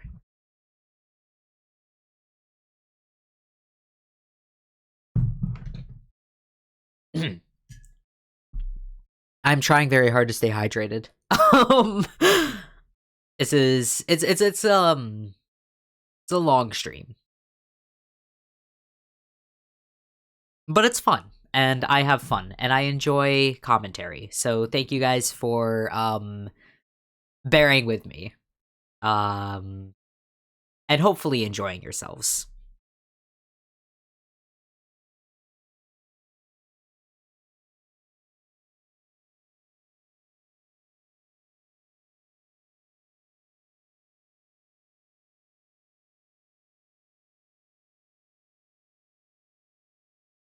All right, and we will be getting into it in just a second here. Um, Looks like we are going to get the Persona web, so that is going to be, again, Detention and Insolence is interesting. I think actually Yukikina brought the exact same build, if I'm not mistaken. It might have been Trump Card, but I do think it was Trump Card, or, Detention Insolence. Insolence is very fun. I do like seeing Insolence on Hunter builds, but we will be getting right into it. It does look like we are having pretty standard builds across the board here. Tide on the Burstary, Broken Windows on the Entomologist and the Patient. Patient with Broken Windows is a little bit interesting. They could definitely have afforded to bring Tide there, but either way, we will be seeing the Antiquarian take this first chase here, and we will be heading into it. So that is going to, we're going to, lock off that window there just a little bit. Is it fully locked off? I think it is. And the bees are already coming into play here, pushing Shota back, and getting very stuck there. That is a lot of time wasted in that corner there, allowing Namako to break so much distance there, especially with the spin. And we're going to force a teleport right away, heading over to Kairu instead. That is going to be the Entomologist here. And she can recall her bees, so not going to be the biggest problem, but we are going to get a lock in there as well as our first hit. So that is going to be the first hit of the match that is going to get us 2 half presents here. Actually don't remember what, I think actually don't remember what half presents for Wax Artist is. Beautiful hit there too, just at the edge of the Wax Artist hitbox. I honestly thought that wasn't going to hit, but very nicely done there by Shota. That's a relatively fast down, with quite a bit of Cypher pressure as well. With that teleport, definitely was able to catch the Entomologist Cypher. So that was very well done by Shota. The thing with Entomologist support is that if you don't have a team, it's much harder to do because, you don't know where people are, you don't know where the hunter is at all times. You definitely need a lot of communication there, but that is going to be a basic hit on the mercenary here. And yeah, that nerf is very rough. But we are going to see a little bit of just kind of waiting around here. Not quite sure what that was. Or I guess maybe trying to force Kairu into this corner, but we do have Namako in the area. This is a very good spot for harassers. Looks like Shota is kind of trying to avoid it. Unfortunately, it's just not going to work here. And that is going to be, missing that basic hit as well. Kairu just wasting as much time as possible here. We are still at 4 ciphers remaining, but those last 3 ciphers are, or not last 3, those 3 ciphers are pretty, far along. And the silent icon, I think, means that you're not watching with sound, which if you're not watching with sound means you can't hear that I just said that. Anyway, yeah. We do have the bees in play here once again. And yeah, I don't know what's happening with that. We're going to switch over to Namako here. Did we actually lose sight of Kairu? That is very, very not good. But a beautiful use of that hot wax to get that down there, just walking into that pallet stun. And that is going to be, I think that's Antiquarian's first share, actually. Because we have been focusing on Kairu for quite a bit. But yeah, that is going to be Antiquarian's first share. Very, very unfortunate for Shota just losing that target. Especially at this point in the match here, we want to get at the very least a draw, is kind of the major thing here. We really want to get a draw, at worst here for Shota, because we do still have a lead on RC. And having, keeping that draw is what RC wants. Getting, if AWG is allowed to get a win here, that could be huge in terms of just turning the pace of this round, of this match, in their favor, because they do have 5 points to make up. But it looks like we're going to just wait as long as possible here to go in for this rescue, but it doesn't, I don't think I don't think we're actually going to be able to get beautiful elbow pad, though, getting out of the way. And even with the mercenary nerf, we are going to be able to get that rescue off. Very, very well done by Ace there. That was so close. I really did not think that was going to be able to go off with the hot wax there. And especially without that delay damage, but a beautifully, beautifully aimed elbow pad. Just very nicely done there. Namiko is back up, and the exit gates are able to be opened here. We are looking at a 3-man escape here for AWG. Shota not breaking that pallet, just looking to get as much wax on Namiko as possible. We're actually we're heading towards the dungeon. Are we going to be able to get this off? Not quite enough wax there. Will we be able to reach the open dungeon here? We do have enough for one last stun. It's not quite going to get the wax in play. Unfortunately, the disarm's not going to last long enough. That is going to be a 3-man escape here, not a 4-man as AWG would have hoped. But what a comeback there. Getting that win off, finally getting some points on the board for AWG as well. Just absolutely incredible work there. I am going to wait to see just how big the gap is. I think they do still need 3 points, if I'm not mistaken. I think they're still behind by 3. They're either behind by 3 or 2, but I think it's 3. But yeah, just beautiful, beautiful work there, and so close to that dungeon escape. That would have been an absolutely incredible 4-man. But still, any points on the board at this point is huge, because we've been working with a tied three tied matches in these 2 rounds. So just beautiful, beautiful work there from AWG. Beautiful coordination. Losing Kairu really just sealed that the fate of that match. And just so well done. So well done there by AWG survivors. AWG really does have a very, very strong survivor team. They have, I would say, some of, if not, well, yeah, some of the best survivors, and some of the best survivor coordination, in Japan League. Like, they are absolutely incredible to watch. Yeah, I wish that they had, yeah, if Yukikina can keep it together and just stay steady, I think is just the main thing holding AWG back. But we still have 2 more rounds to go here. With that, anyway. My timestamps dictate that we are going to head into round 5, so be prepared. This is very normal for AWG. AWG does tend to constantly draw. They are kind of the tie team, and this is actually kind of a mirror of their first matchup. The very first match that they played at the beginning of the IJL round robin was AWG versus RC, and it ended up going to round 4 with, I think, it was like a 10 or like a 15-second difference in round 4 with constant ties for AWG to win. But yeah, just absolutely incredible. We're going to head into round 4 though, and we're looking at the seer and the cheerleader being banned. That is kind of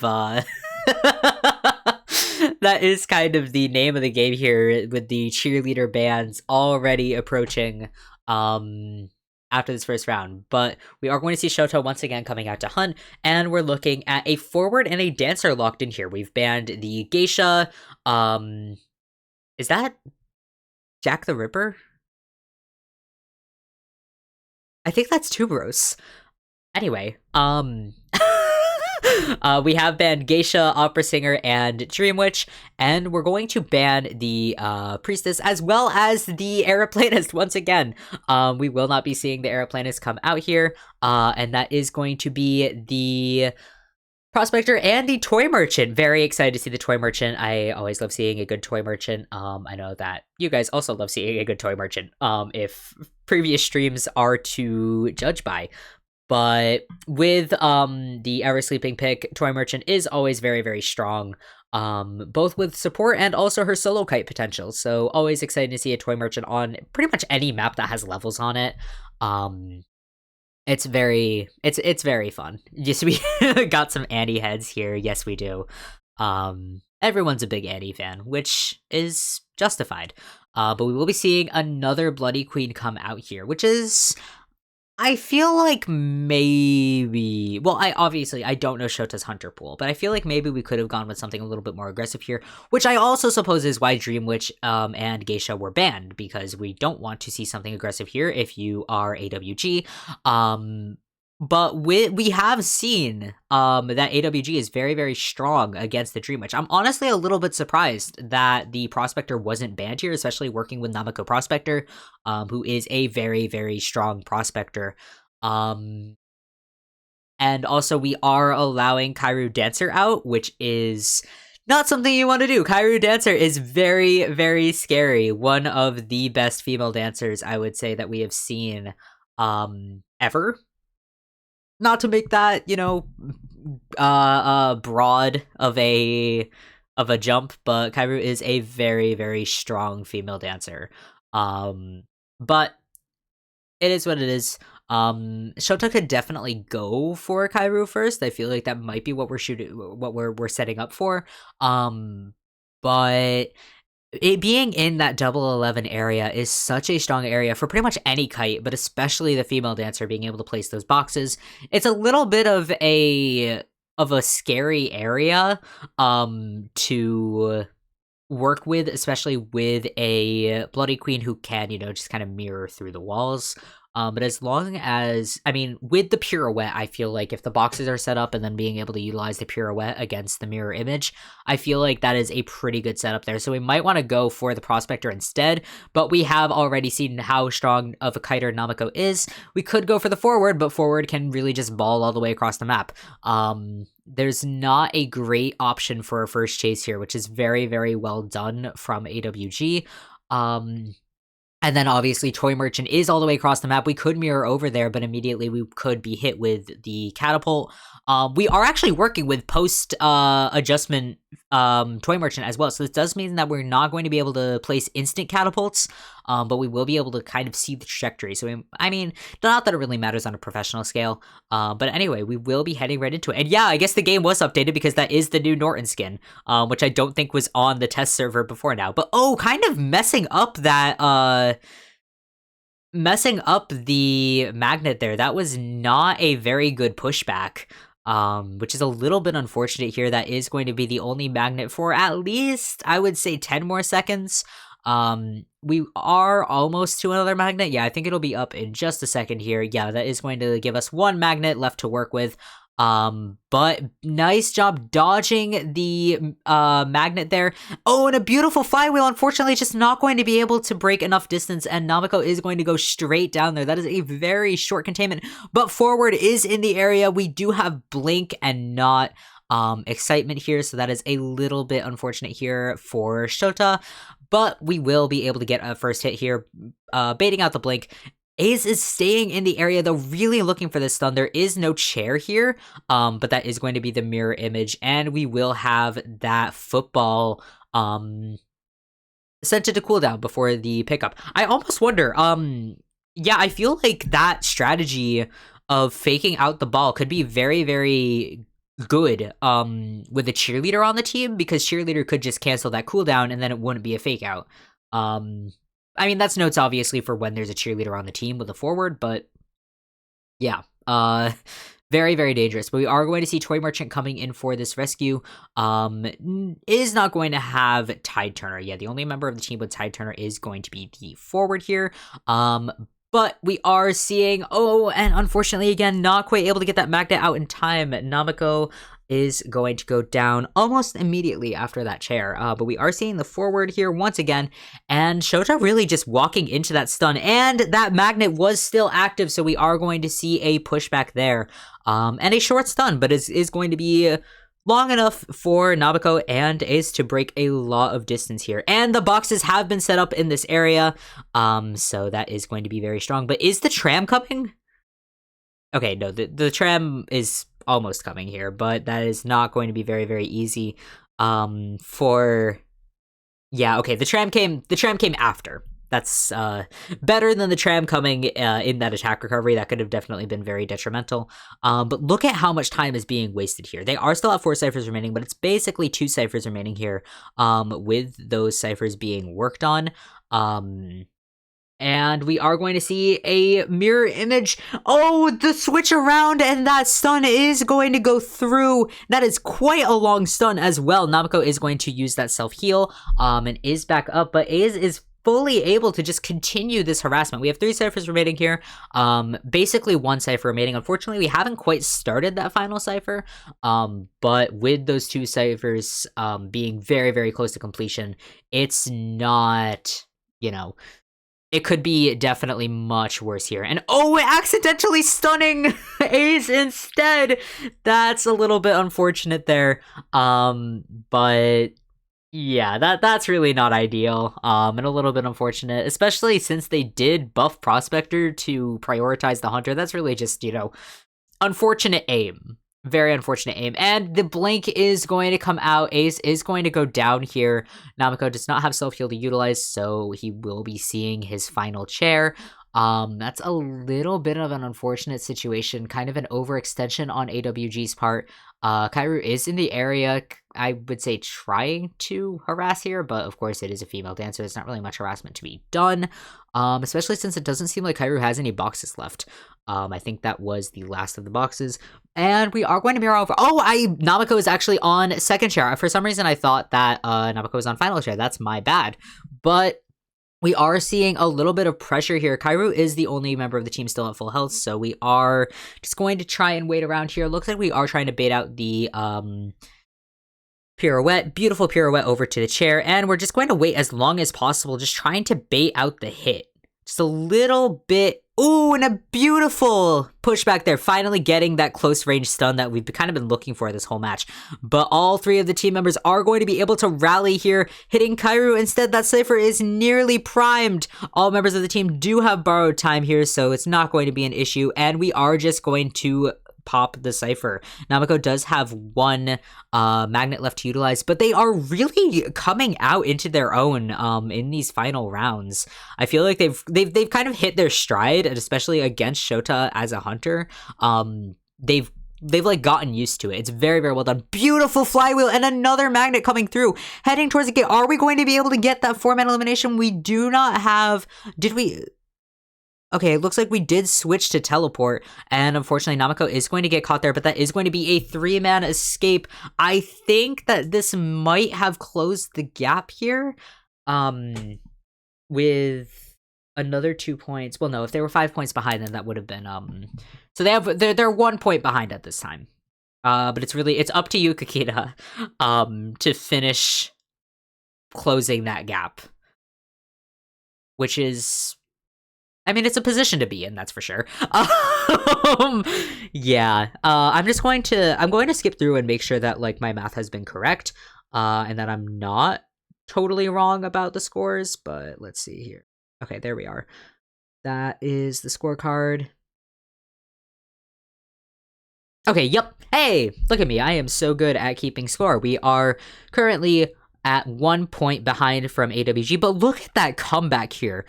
Immediately, off the bat, we've got that 5-point deficit there from Peter's 4-man elimination, but coming through the rounds and really just keeping their survivor side steady while Shota isn't able to adjust quite as fast. So that is very, very well done here by AWG survivors. And it is a little bit unfortunate. It's a little bit unfortunate that RC is working with their backup hunters right now. But it is what it is. And yeah, 1 point deficit here coming into round 4. That is very, very close. But Yukikina is going to be hunting this round. We are banning immediately the priestess and the cheerleader. Not wanting to see that cheerleader. And we're going to ban Bonbon, opera singer, and wax artist. So no hermit ban here. We could definitely see a hermit coming out here. But yeah, and we're going to see the seer and the mercenary picked right away. So I wonder if they are anticipating something like maybe a geisha or a bloody queen. We could definitely see a bloody queen coming out, but I feel like maybe we should go with something a little bit more aggressive. But It's very... We'll see. We'll see. And we're going to see the... Oh, this is a very aggressive team comp. We're going to see the Aeroplanist and the Batter coming out here. So that is a very aggressive team comp. Really not something that you would want to play a Bloody Queen against. So I would say maybe we could be looking at a Hermit. But again, coordinated team is the Hermit's downfall. And especially with that Batter on the team, it's not going to be easy. It's a very difficult position to be in for Yukikina. This is a very strong team, but it is also a very tanky team.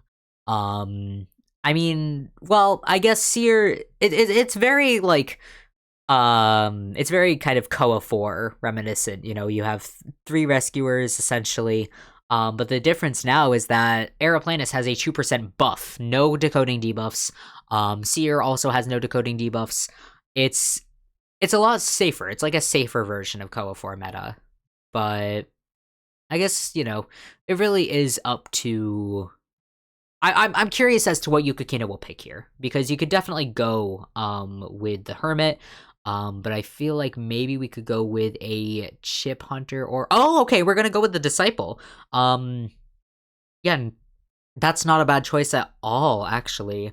Especially with the Batter. You don't have to worry as much about that harassment. I feel like there's still definitely issues to be had with the Seer, especially with the... I feel like Seer's support is a little bit more dangerous than Seer himself, because you can just cancel the skills. But it really is, you know, it's up to, obviously, RC not cracking, as well as Yukikina being at the very, very top of his game, because Disciple actually is kind of a TIE hunter. She is a very consistent TIE hunter, but she is still a TIE hunter. And right now, with AWG being 1 point behind, they really do need to step it up, and get that 1 point deficit down to a 0 point deficit, or even a lead.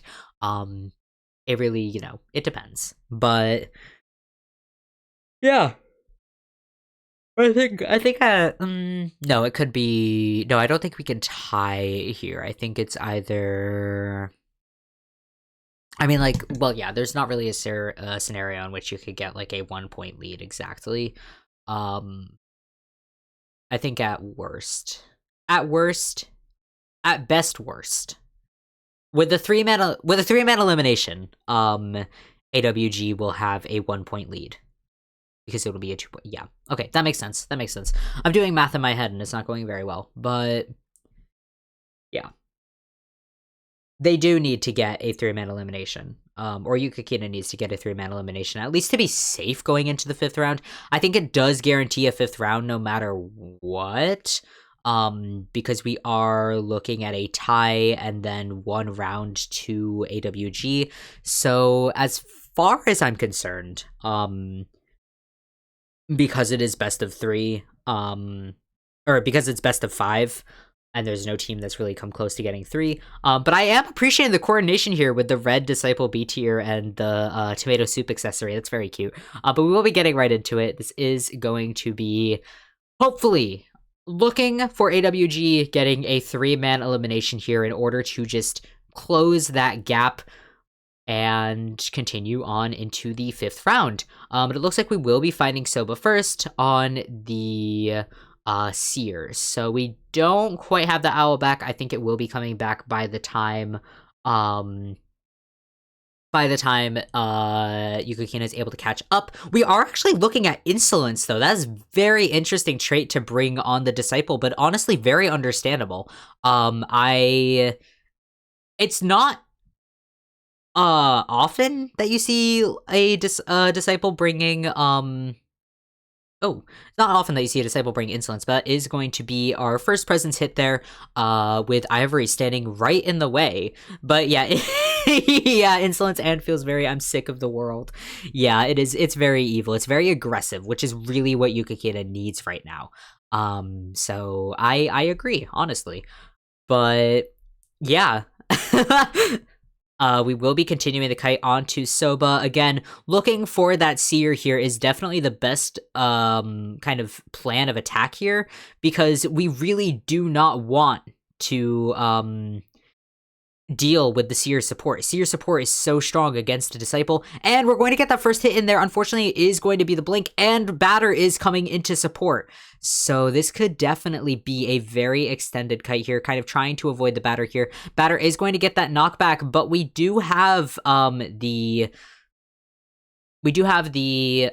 cat. We are going to silence the seer here, so no owls will be coming out, even if we were going to be looking at owls. I do think the silence was kind of more aimed towards the Batter. Unfortunately, Batter wasn't quite in that radius. Kind of playing around with the camera here. I'm not sure, because we don't have Blink. Blink would definitely be very helpful here. There is the silence on the Batter. Batter will not be able to use the, obviously, Bat, which was kind of Rowley's angle here, so very well done by Yukikina to kind of catch him in there. And beautiful use of the Disciple's hitbox, downing the seer.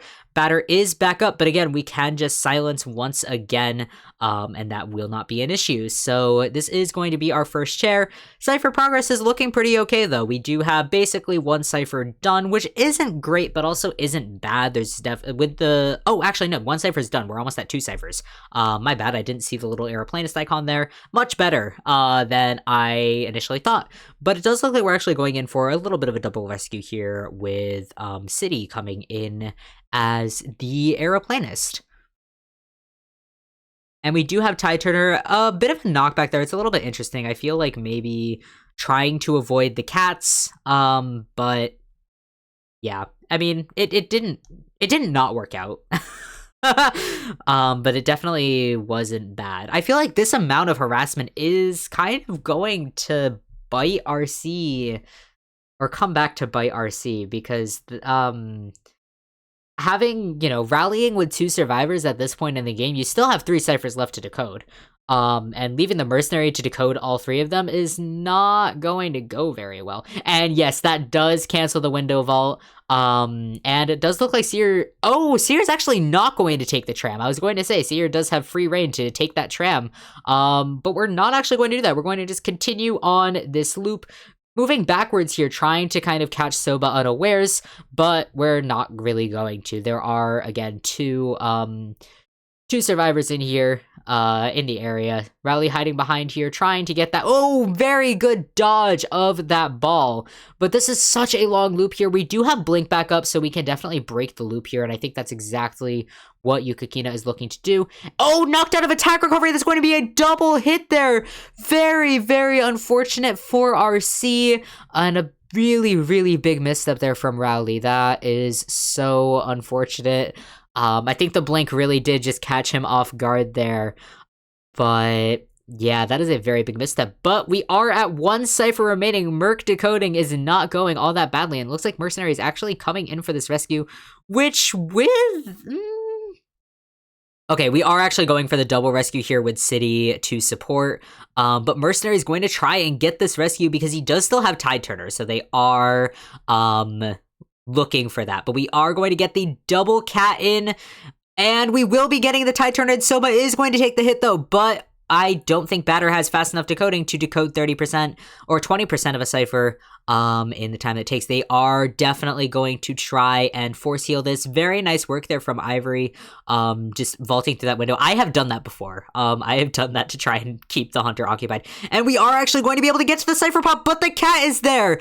And Soba will be going down once again. We don't have trump card here, so we won't be able to get to that gate in time, but it doesn't actually look like RC is at that gate. Okay, they've just reached the gate there, but it's going to take quite a bit for Yukikina to catch up. This is not ideal here.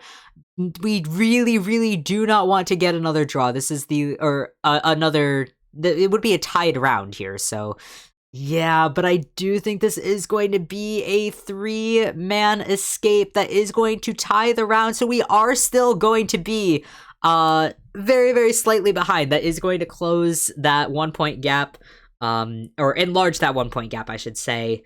He didn't have teleport. He had blink. He did not have teleport or trump card. He was not going to be able to move quite that fast. So a little bit unfortunate there, but it does leave us. I think it can still be brought back, especially since that was a tied round. Let me see where they show the score.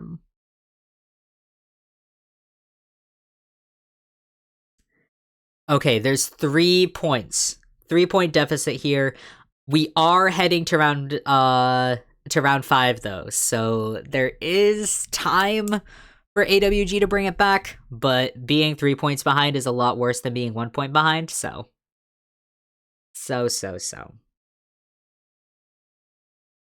Oh, I dashed ahead a little bit there, but that's okay. We are going to see Yukakina is going to be hunting first this round, and we will be seeing Seer and Priestess Band. We also have Thief, Embalmer, Dancer, Barmaid, Perfumer, and Coordinator are our global bands, and we're going to see our cheerleader locked in right away here from RC. That is exactly what they want to do here. Bringing out the mercenary, bringing out the cheerleader. We're going to ban the aeroplanist, which is very understandable, especially with the mercenary already on the field. You don't want to have a second one. And we're going to bring out the cowboy. Okay.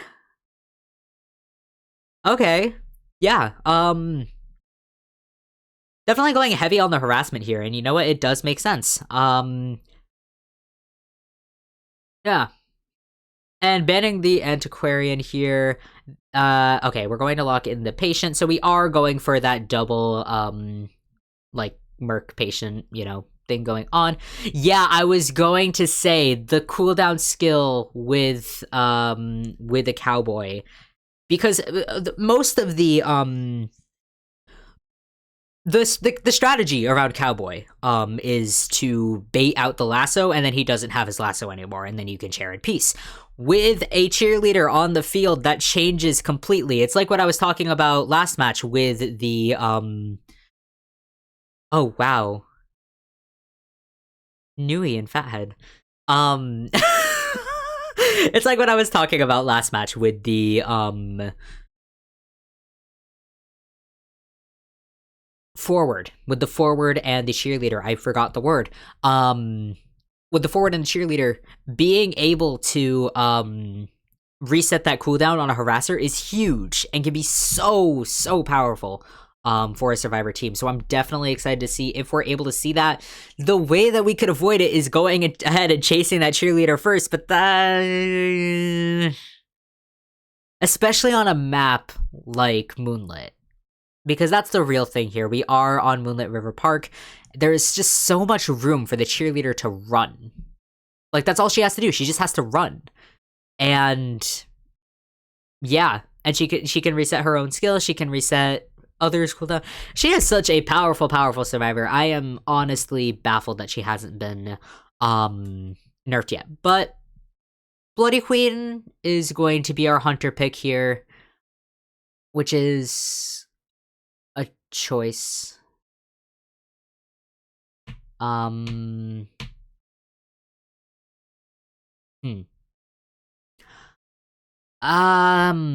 don't know. I mean, they did ban Geisha, they did ban Bonbon. Obviously Opera Singer was banned. Hermit's not terrible on Moonlit River Park, but again, with a coordinated team, really not the move that you want to move. But, well, it'll be difficult is all I'm saying. But Bloody Queen is very good on Moonlit River Park, so we could definitely see some pretty crazy plays here. It just depends on Yukakina being aggressive, and also somehow countering the obvious rallying that RC is going to do here, because we did just see, rallying with 2 people with leaving the Merc to decode, and it worked, and they still got the 3-man escape. Absolutely incredible there. Could definitely happen again with the cowboy being here to harass. and with the containment potential of the excuse me, of the cheerleader and the patient, there's a lot of potential here for this team comp and a lot of trouble that it could give Yukikina. So I guess we will have to see. They are 3 points behind here. I think really the only, well, if AWG survivors are able to get a if they're 3 points behind here, I think that the at the bare minimum, if Yukikina gets a tie, and AWG survivors are able to get a 4, they need some combination of like maybe 2-3-man, like a 3-man escape, a 3-man elimination. It's, it is what it is. But it looks like we are going to catch sight of City here, but Soba is in the area. That is going to be the Cowboy, already using that lasso here to break quite a bit of distance. It's an interesting skin. And our first mirror is going to come out. So it's going to be a little bit hard. Yeah, Soba was kind of between a rock and a hard place there. No pallets to lasso to, and also not close enough to go over the Bloody Queen herself. But there it is. That is the skill cancellation in effect there. We do see that it does have a pretty significant cooldown. But honestly, yeah, it's not, but Soba here is going to try and bait out that mirror from Yukikina, trying to just not get caught at that coaster. But a beautiful mirror hit there, and no flywheel, interestingly. Flywheel not being utilized, and we are going to see our first chair. So honestly, really not a bad start here. We do have all 3 ciphers pretty much at halfway through. But it's not terrible. No ciphers have been popped yet, which is better than last match. So as long as we're able to just kind of keep this pressure up, we are forcing RC survivors to, we're forcing City to abandon a cipher, and come basically all the way across the map for this. So yeah, it could definitely be in a worse position here, but baiting out is going to be a beautiful 49% rescue here from City, and Soba is heading towards the God Kite, so that's really not a situation that Yukikina wants to be put in here. There's a lot more kiting potential here as Soba heads into this area, and we're not quite able to get that heavy hit in there. Unfortunately, the map itself is going to get in the way, but a beautiful blink there. Rowley almost took that hit, interestingly enough. That was very, very close. But yeah, we will be seeing the second chair here for Soba. No other member of the team has Tide Turner. We are working with a double flywheel. So yeah, flywheel is definitely very useful against the Bloody Queen. Yukikina using that mirror, unfortunately, in the wrong direction. I guess doing a little wiggling there as acknowledgement of that mistake, but Ivory is coming in for this rescue. They do have 3 ciphers remaining, but they've only started 2 of those 3 ciphers, and one of them has been pretty much abandoned. But we do have the cheerleader here to support. She is going to start cheering. That is not a good thing. This is a very, very dangerous situation to be in if you are Yukikina, because that cheer can accumulate very, very quickly. There's still having that lasso. Okay, that is going to be ended lasso. We do have flywheel in play, though, and Rowley is going to take that hit. If that cheering passes, I think 28 is the number. But yeah, we can already see it heading up, and the coaster is in play here. We don't have blinks, so that is going to be much easier for RC to take if they so choose. But we are at 26, 27, 28 is the magic number, so that is going to be the maximum amount of cheer that we need for Soba to be able to pick himself back up again. Are we going to do it? Yes, immediately. That is going to be the borrowed time in play from the cheerleader. Unfortunately, Soba really not taking advantage of it. That is going to be a fall hit almost immediately. That's a little bit unfortunate there. And that is going to be Soba's 3rd chair, so we will be having an elimination here. Honestly, pretty good. That is a pretty good situation to be in for Yukikina. We do have our last 3 ciphers to kind of reckon with, but a beautiful elbow pad there by City to avoid that mirror hit.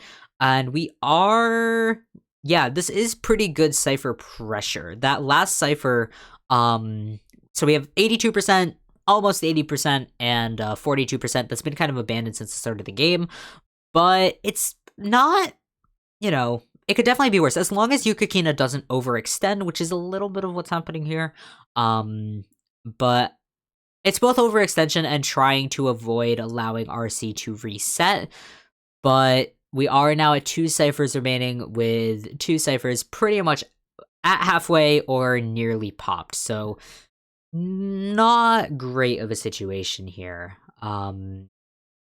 Basically, we're at 1 cipher remaining. The issue is that Yukina hasn't been able to find a target here, is right next to City, and has finally caught sight of him. Okay, so we are going to be able to see City. Beautiful blink there.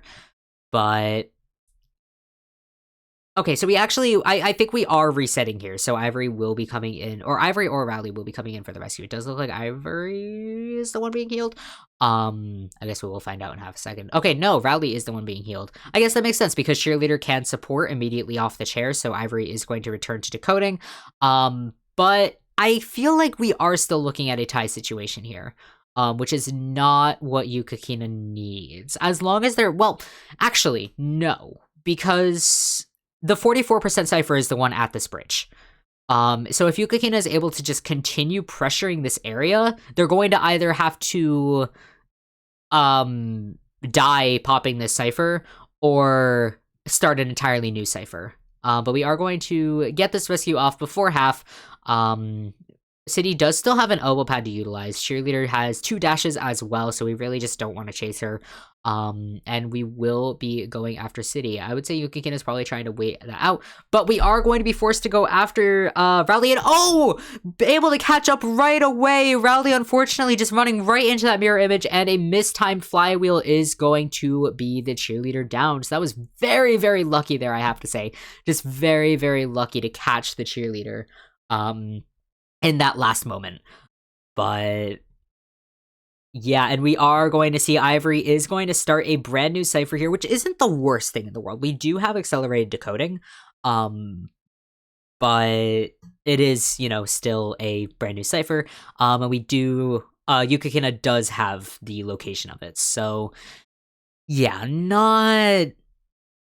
it's not a great situation here. The real thing is that City is a mercenary, but City is also a post-nerf mercenary, so if he gets hit too far out, it's really not going to be great.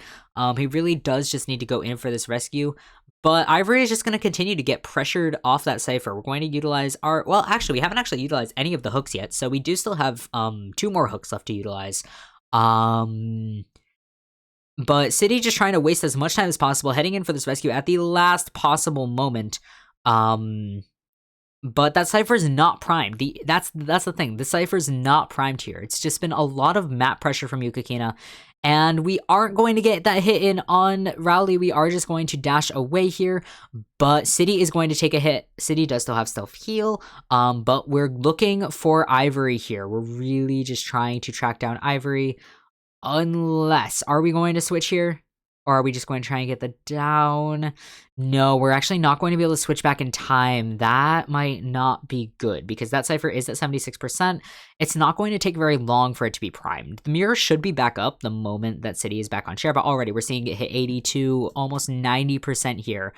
And we are going to be able to get the mirror back up, but it is very, very risky. And a beautiful flywheel there just to continue to avoid that mirror. Such a good job here from Ivory, just avoiding as much as possible. And the mirror disappearing at the last second. Would that have even hit?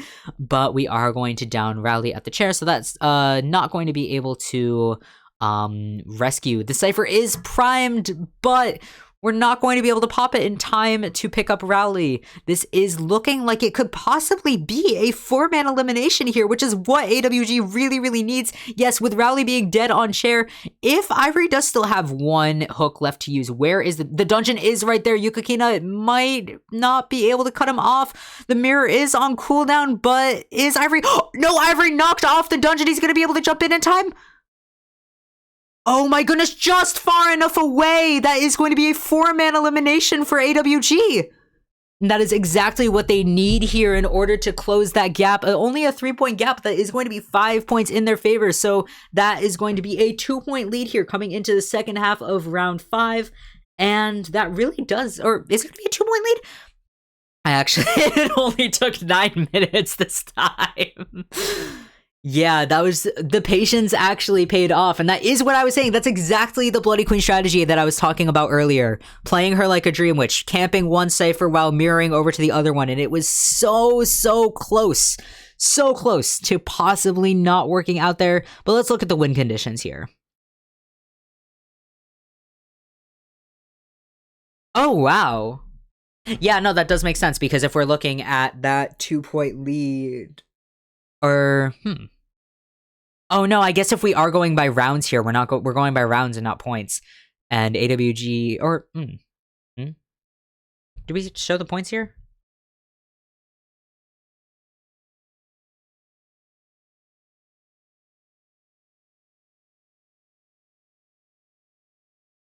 Maybe not.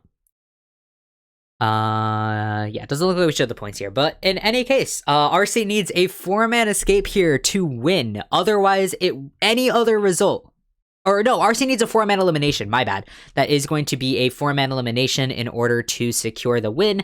If AWG is able to get any survivor out the gate, this will be their win. So what a way to turn things around here in just the final couple of rounds.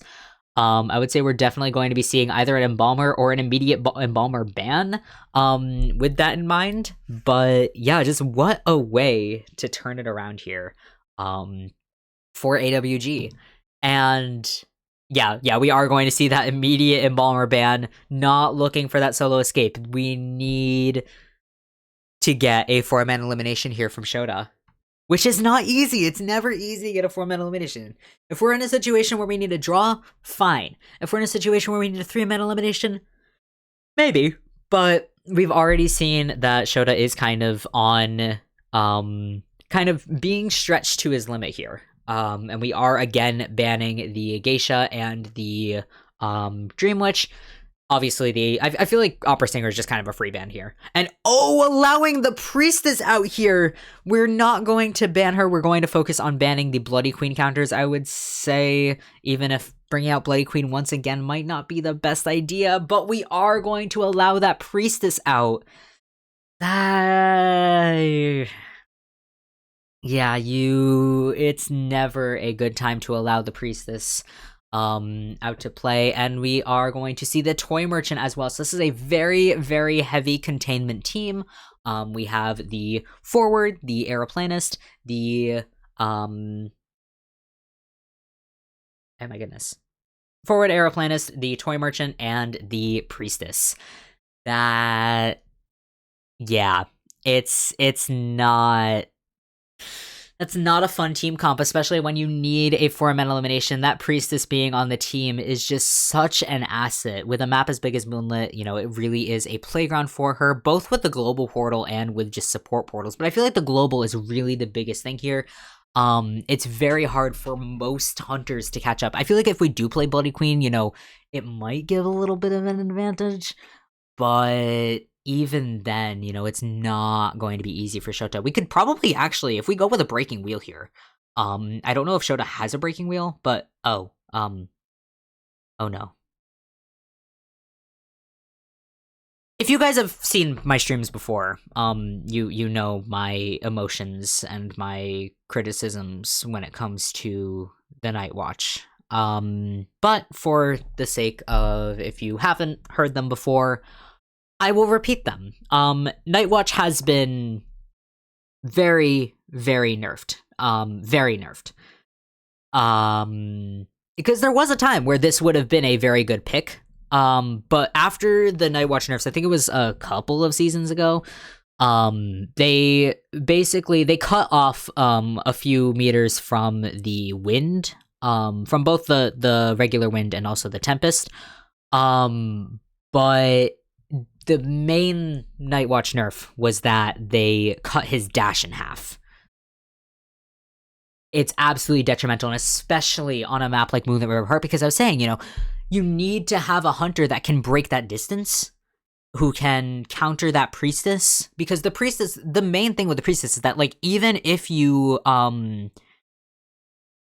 have that global portal up, even if the hunter finds the global portal, if you don't have... Yeah, I actually have no idea what the spawn is. the rescuer always spawns, or at least the most difficult kite always spawns in that upper area on that bridge because it's the most open area, but you don't want to chase it forward. So I'm gonna go back actually because I was distracted talking about the Night Watch. I mean, to be fair, these are all very strong spawns. You have the Priestess in 2-story where she's basically, you know, okay, I'm gonna pause it so that I can talk about this. You have the Priestess in 2-story where she's basically unchaseable. You have Kairu at his absolute favorite spawn, which is the 4th stop. And also with the Aeroplanist, who I would say is probably about the same as a Patient in terms of the stops are incredibly strong for him. Toy Merchant, honestly, not great to be at the first stop, but again, you do have the roller coaster, and then obviously forward out in the open, but it's a forward. Night Watch does kind of counter forward if the ball is at very, very close proximity when the slow wind is deployed, but that is so situational, and I'm assuming Namiko knows that, I'm assuming Shota knows that, like, that is very old news at this point. It's a very weird spawn. And again, it is, you know, there is no good first chase here. I would say maybe the best first chase would be maybe the Aeroplanist. But again, you know, you're going to end up with the Priestess support, you're going to end up with the forward support. Moonlit River Park, I feel like, is one of... I'm gonna hit play now. But Moonlit River Park, I think, is one of the maps that is the most detrimental for hunters when it comes to spawn selection. Because spawn selection is already not great for hunters. It's very much a survivor-sided implementation to the game, because once you have... I mean, like, you know, I get it when it's, like, Mammoth rank, and you've just gotten your first legendary, and all of a sudden you have, like... Is that a no detention build?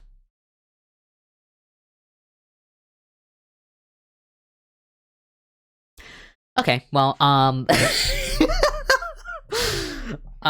anyway, yeah, we are looking at Insolence and Trump card. I don't think he's throwing, I think he might just be... yeah, it really is just all or nothing. I just, yeah. Yeah, spawn selection on Moonlit is mean. Spawn selection on Moonlit River Park is very, very mean, but it does look like we are actually going to opt to chase the forward first, which is possibly a death sentence, but, you know, we have seen Namiko mess up that first chase before, so it could very well happen again, but we are going to have free use of this slide. We're going to have our first wind coming out here, and immediately that ball is going to be used to just get through here.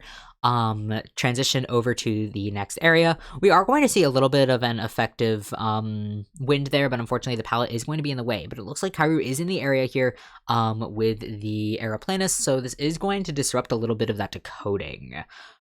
But yeah, in a situation... Ooh, messed up that stun there from Namiko. Very unfortunate. And that is going to be our first hit of the game. But we do still have this full area to utilize. This is a very, very strong area, especially with a forward. But oh, a beautiful blink there. Catching that right off the bat. But once again, we are dealing with a situation where Shota needs a 4-man elimination. Getting a 4-man elimination against a coordinated team, I mean, we see here, you know, that was a relatively fast down. It was just a little bit over a minute into the match, but already we're looking at full 60+% ciphers. It's still basically a draw situation right now. We're going to get that rescue beautiful right before half with Tide Turner as well. And nice use of that hover once again, pushing back Shota. It's basically a 1-second stun. It's basically a 1-second stun. It's like if you combined a 1-second stun and flywheel. It's so much fun. And it's so much fun to actually see utilized here because I felt insane for trying to use it for so long. But yeah. Hi Michi, thank you for joining. We are in the final round of AWG versus RC. Or the final match, I would say. Because we are looking at a situation where Shota needs a 4-man elimination, and we're really looking at a draw situation here. They can definitely sell Namiko here, and I think that's exactly what they're going to do, unless Priestess comes in at the last second. Priestess could definitely come in at the last second here, but I don't think that it's going to happen. Yeah, Priestess is actually going to just return to decoding. Yeah, selling Namiko there was fine. You know, it really just forces Shota to be at that chair. And it also, that was very, very close there. Working with the Toy Merchant rework where she can't immediately jump with her catapult. That was very, very close, very tense, but that did work out beautifully for A's. That is going to extend the containment for quite a long time, and a beautiful flywheel as well. I think the pallets, that pallet hasn't yet been used, but a little bit of unfortunate drop time there. The pallet is going to be utilized without really much effect, but we are going to switch targets here, but the global portal is here. So Priestess is immediately able to escape and stay uninjured for now. Kairu still has 2 jetpacks left to utilize, so definitely a lot of room to use. We're going to see that first one used there, just to break as much distance as possible. It looks like we might actually be heading towards first stop. But we are seeing that dash come into play. Once again, it is a significantly nerfed dash from what it used to be during the Nightwatch Glory days, and Shota actually doesn't have a lot of charges left to use. So we are seeing the wind being nerfed as well. I think with pre-nerf Nightwatch, we definitely would have seen, and a beautiful pallet's done there. Aeroplanus does have a little bit of reduced pallet drop speed, which can be very dangerous against someone like a Nightwatch who does kind of hit through pallets very easily. But yeah, that was very, very close here. And we're going to miss the hit there as well. We don't have any jetpacks left to utilize, and that is going to be a Terra Shock. But Priestess is still at full health. We have 1 Cypher remaining, and we're going to just teleport away immediately. Was that the 70% Cypher is the real question? Because I have a feeling it might not have been. But regardless, we are going to disrupt Ace's decoding, and that is going to be a relatively fast down. Not a lot to really work with in this area, especially when we don't have broken windows to work with. But it looks like Banban's actually going to cross the map, start returning to a Cypher, possibly, unless we're going to go for this rescue. But Kairu is back up. So we do still have 2 survivors active on the field. Banban can definitely go in for this, unless they're just really pushing for that 1-man elimination. It's a little bit dangerous to do that, especially since if the Cypher hasn't popped yet, it's very possible to just go for a slug game. And with the teleport is still on cooldown, but that does still provide some issues heading into late game. But it looks like we have actually started a brand new Cypher here. Banban is heading over the dungeon, so the rest of AWG definitely knows where dungeon is now. But I don't think that teleport's actually going to be up in time to really do anything about this. Shota has left the chair largely uncamped, so that is going to be a very clean free rescue there for Banban. And the new final Cypher is at 60%. And a beautiful portal there. Unfortunately, it is going to be following the Toy Merchant, but I honestly didn't even see that. But we will be just continuing this chase here. Cypher is at 82%. Beautiful flywheel there just to buy a second more of time. We do have the catapult in this area, and the Cypher will definitely be primed by the time we have caught up. Going to just... they popped the Cypher, but it was a little bit early, but it didn't matter because Shota does not have detention. That could have been very, very bad. If Shota had somehow had detention, but I think they knew because of the insolence, because of the trump card trait switch, that there was no detention. So that was a very, very safe, a deceptively safe pop. Unfortunately, the pallet is not going to be dropped in time, but the gates are both open. This is a guaranteed draw. That will be a win for AWG, coming back around in the last 2. I guess the last 3 rounds, with AWG just slowly making that comeback. But what a way to turn it around. And that really is, that has been how AWG has kind of progressed through this tournament, has just been playing it slow, playing it long, allowing, a loss in the first round, a lot like tying in the second round, losing, but just gathering more points in order to get that gradual win. And it's been fascinating to watch.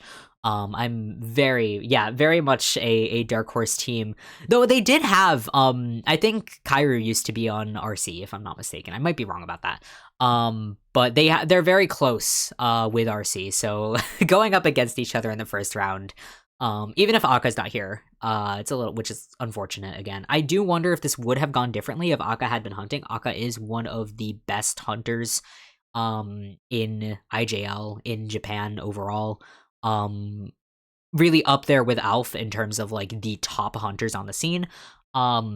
And with like wide hunter pool, etc., etc. I do wonder if this would have been different if Akka had been available, but of course, life happens, and Shota did do a very good job.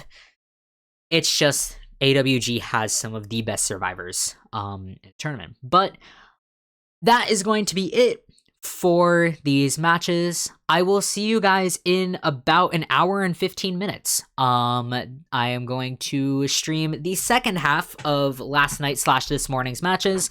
That is going to be Fav Gaming versus, or I guess Fun and Victory Gaming. That is what Fav stands for, in case you guys were wondering.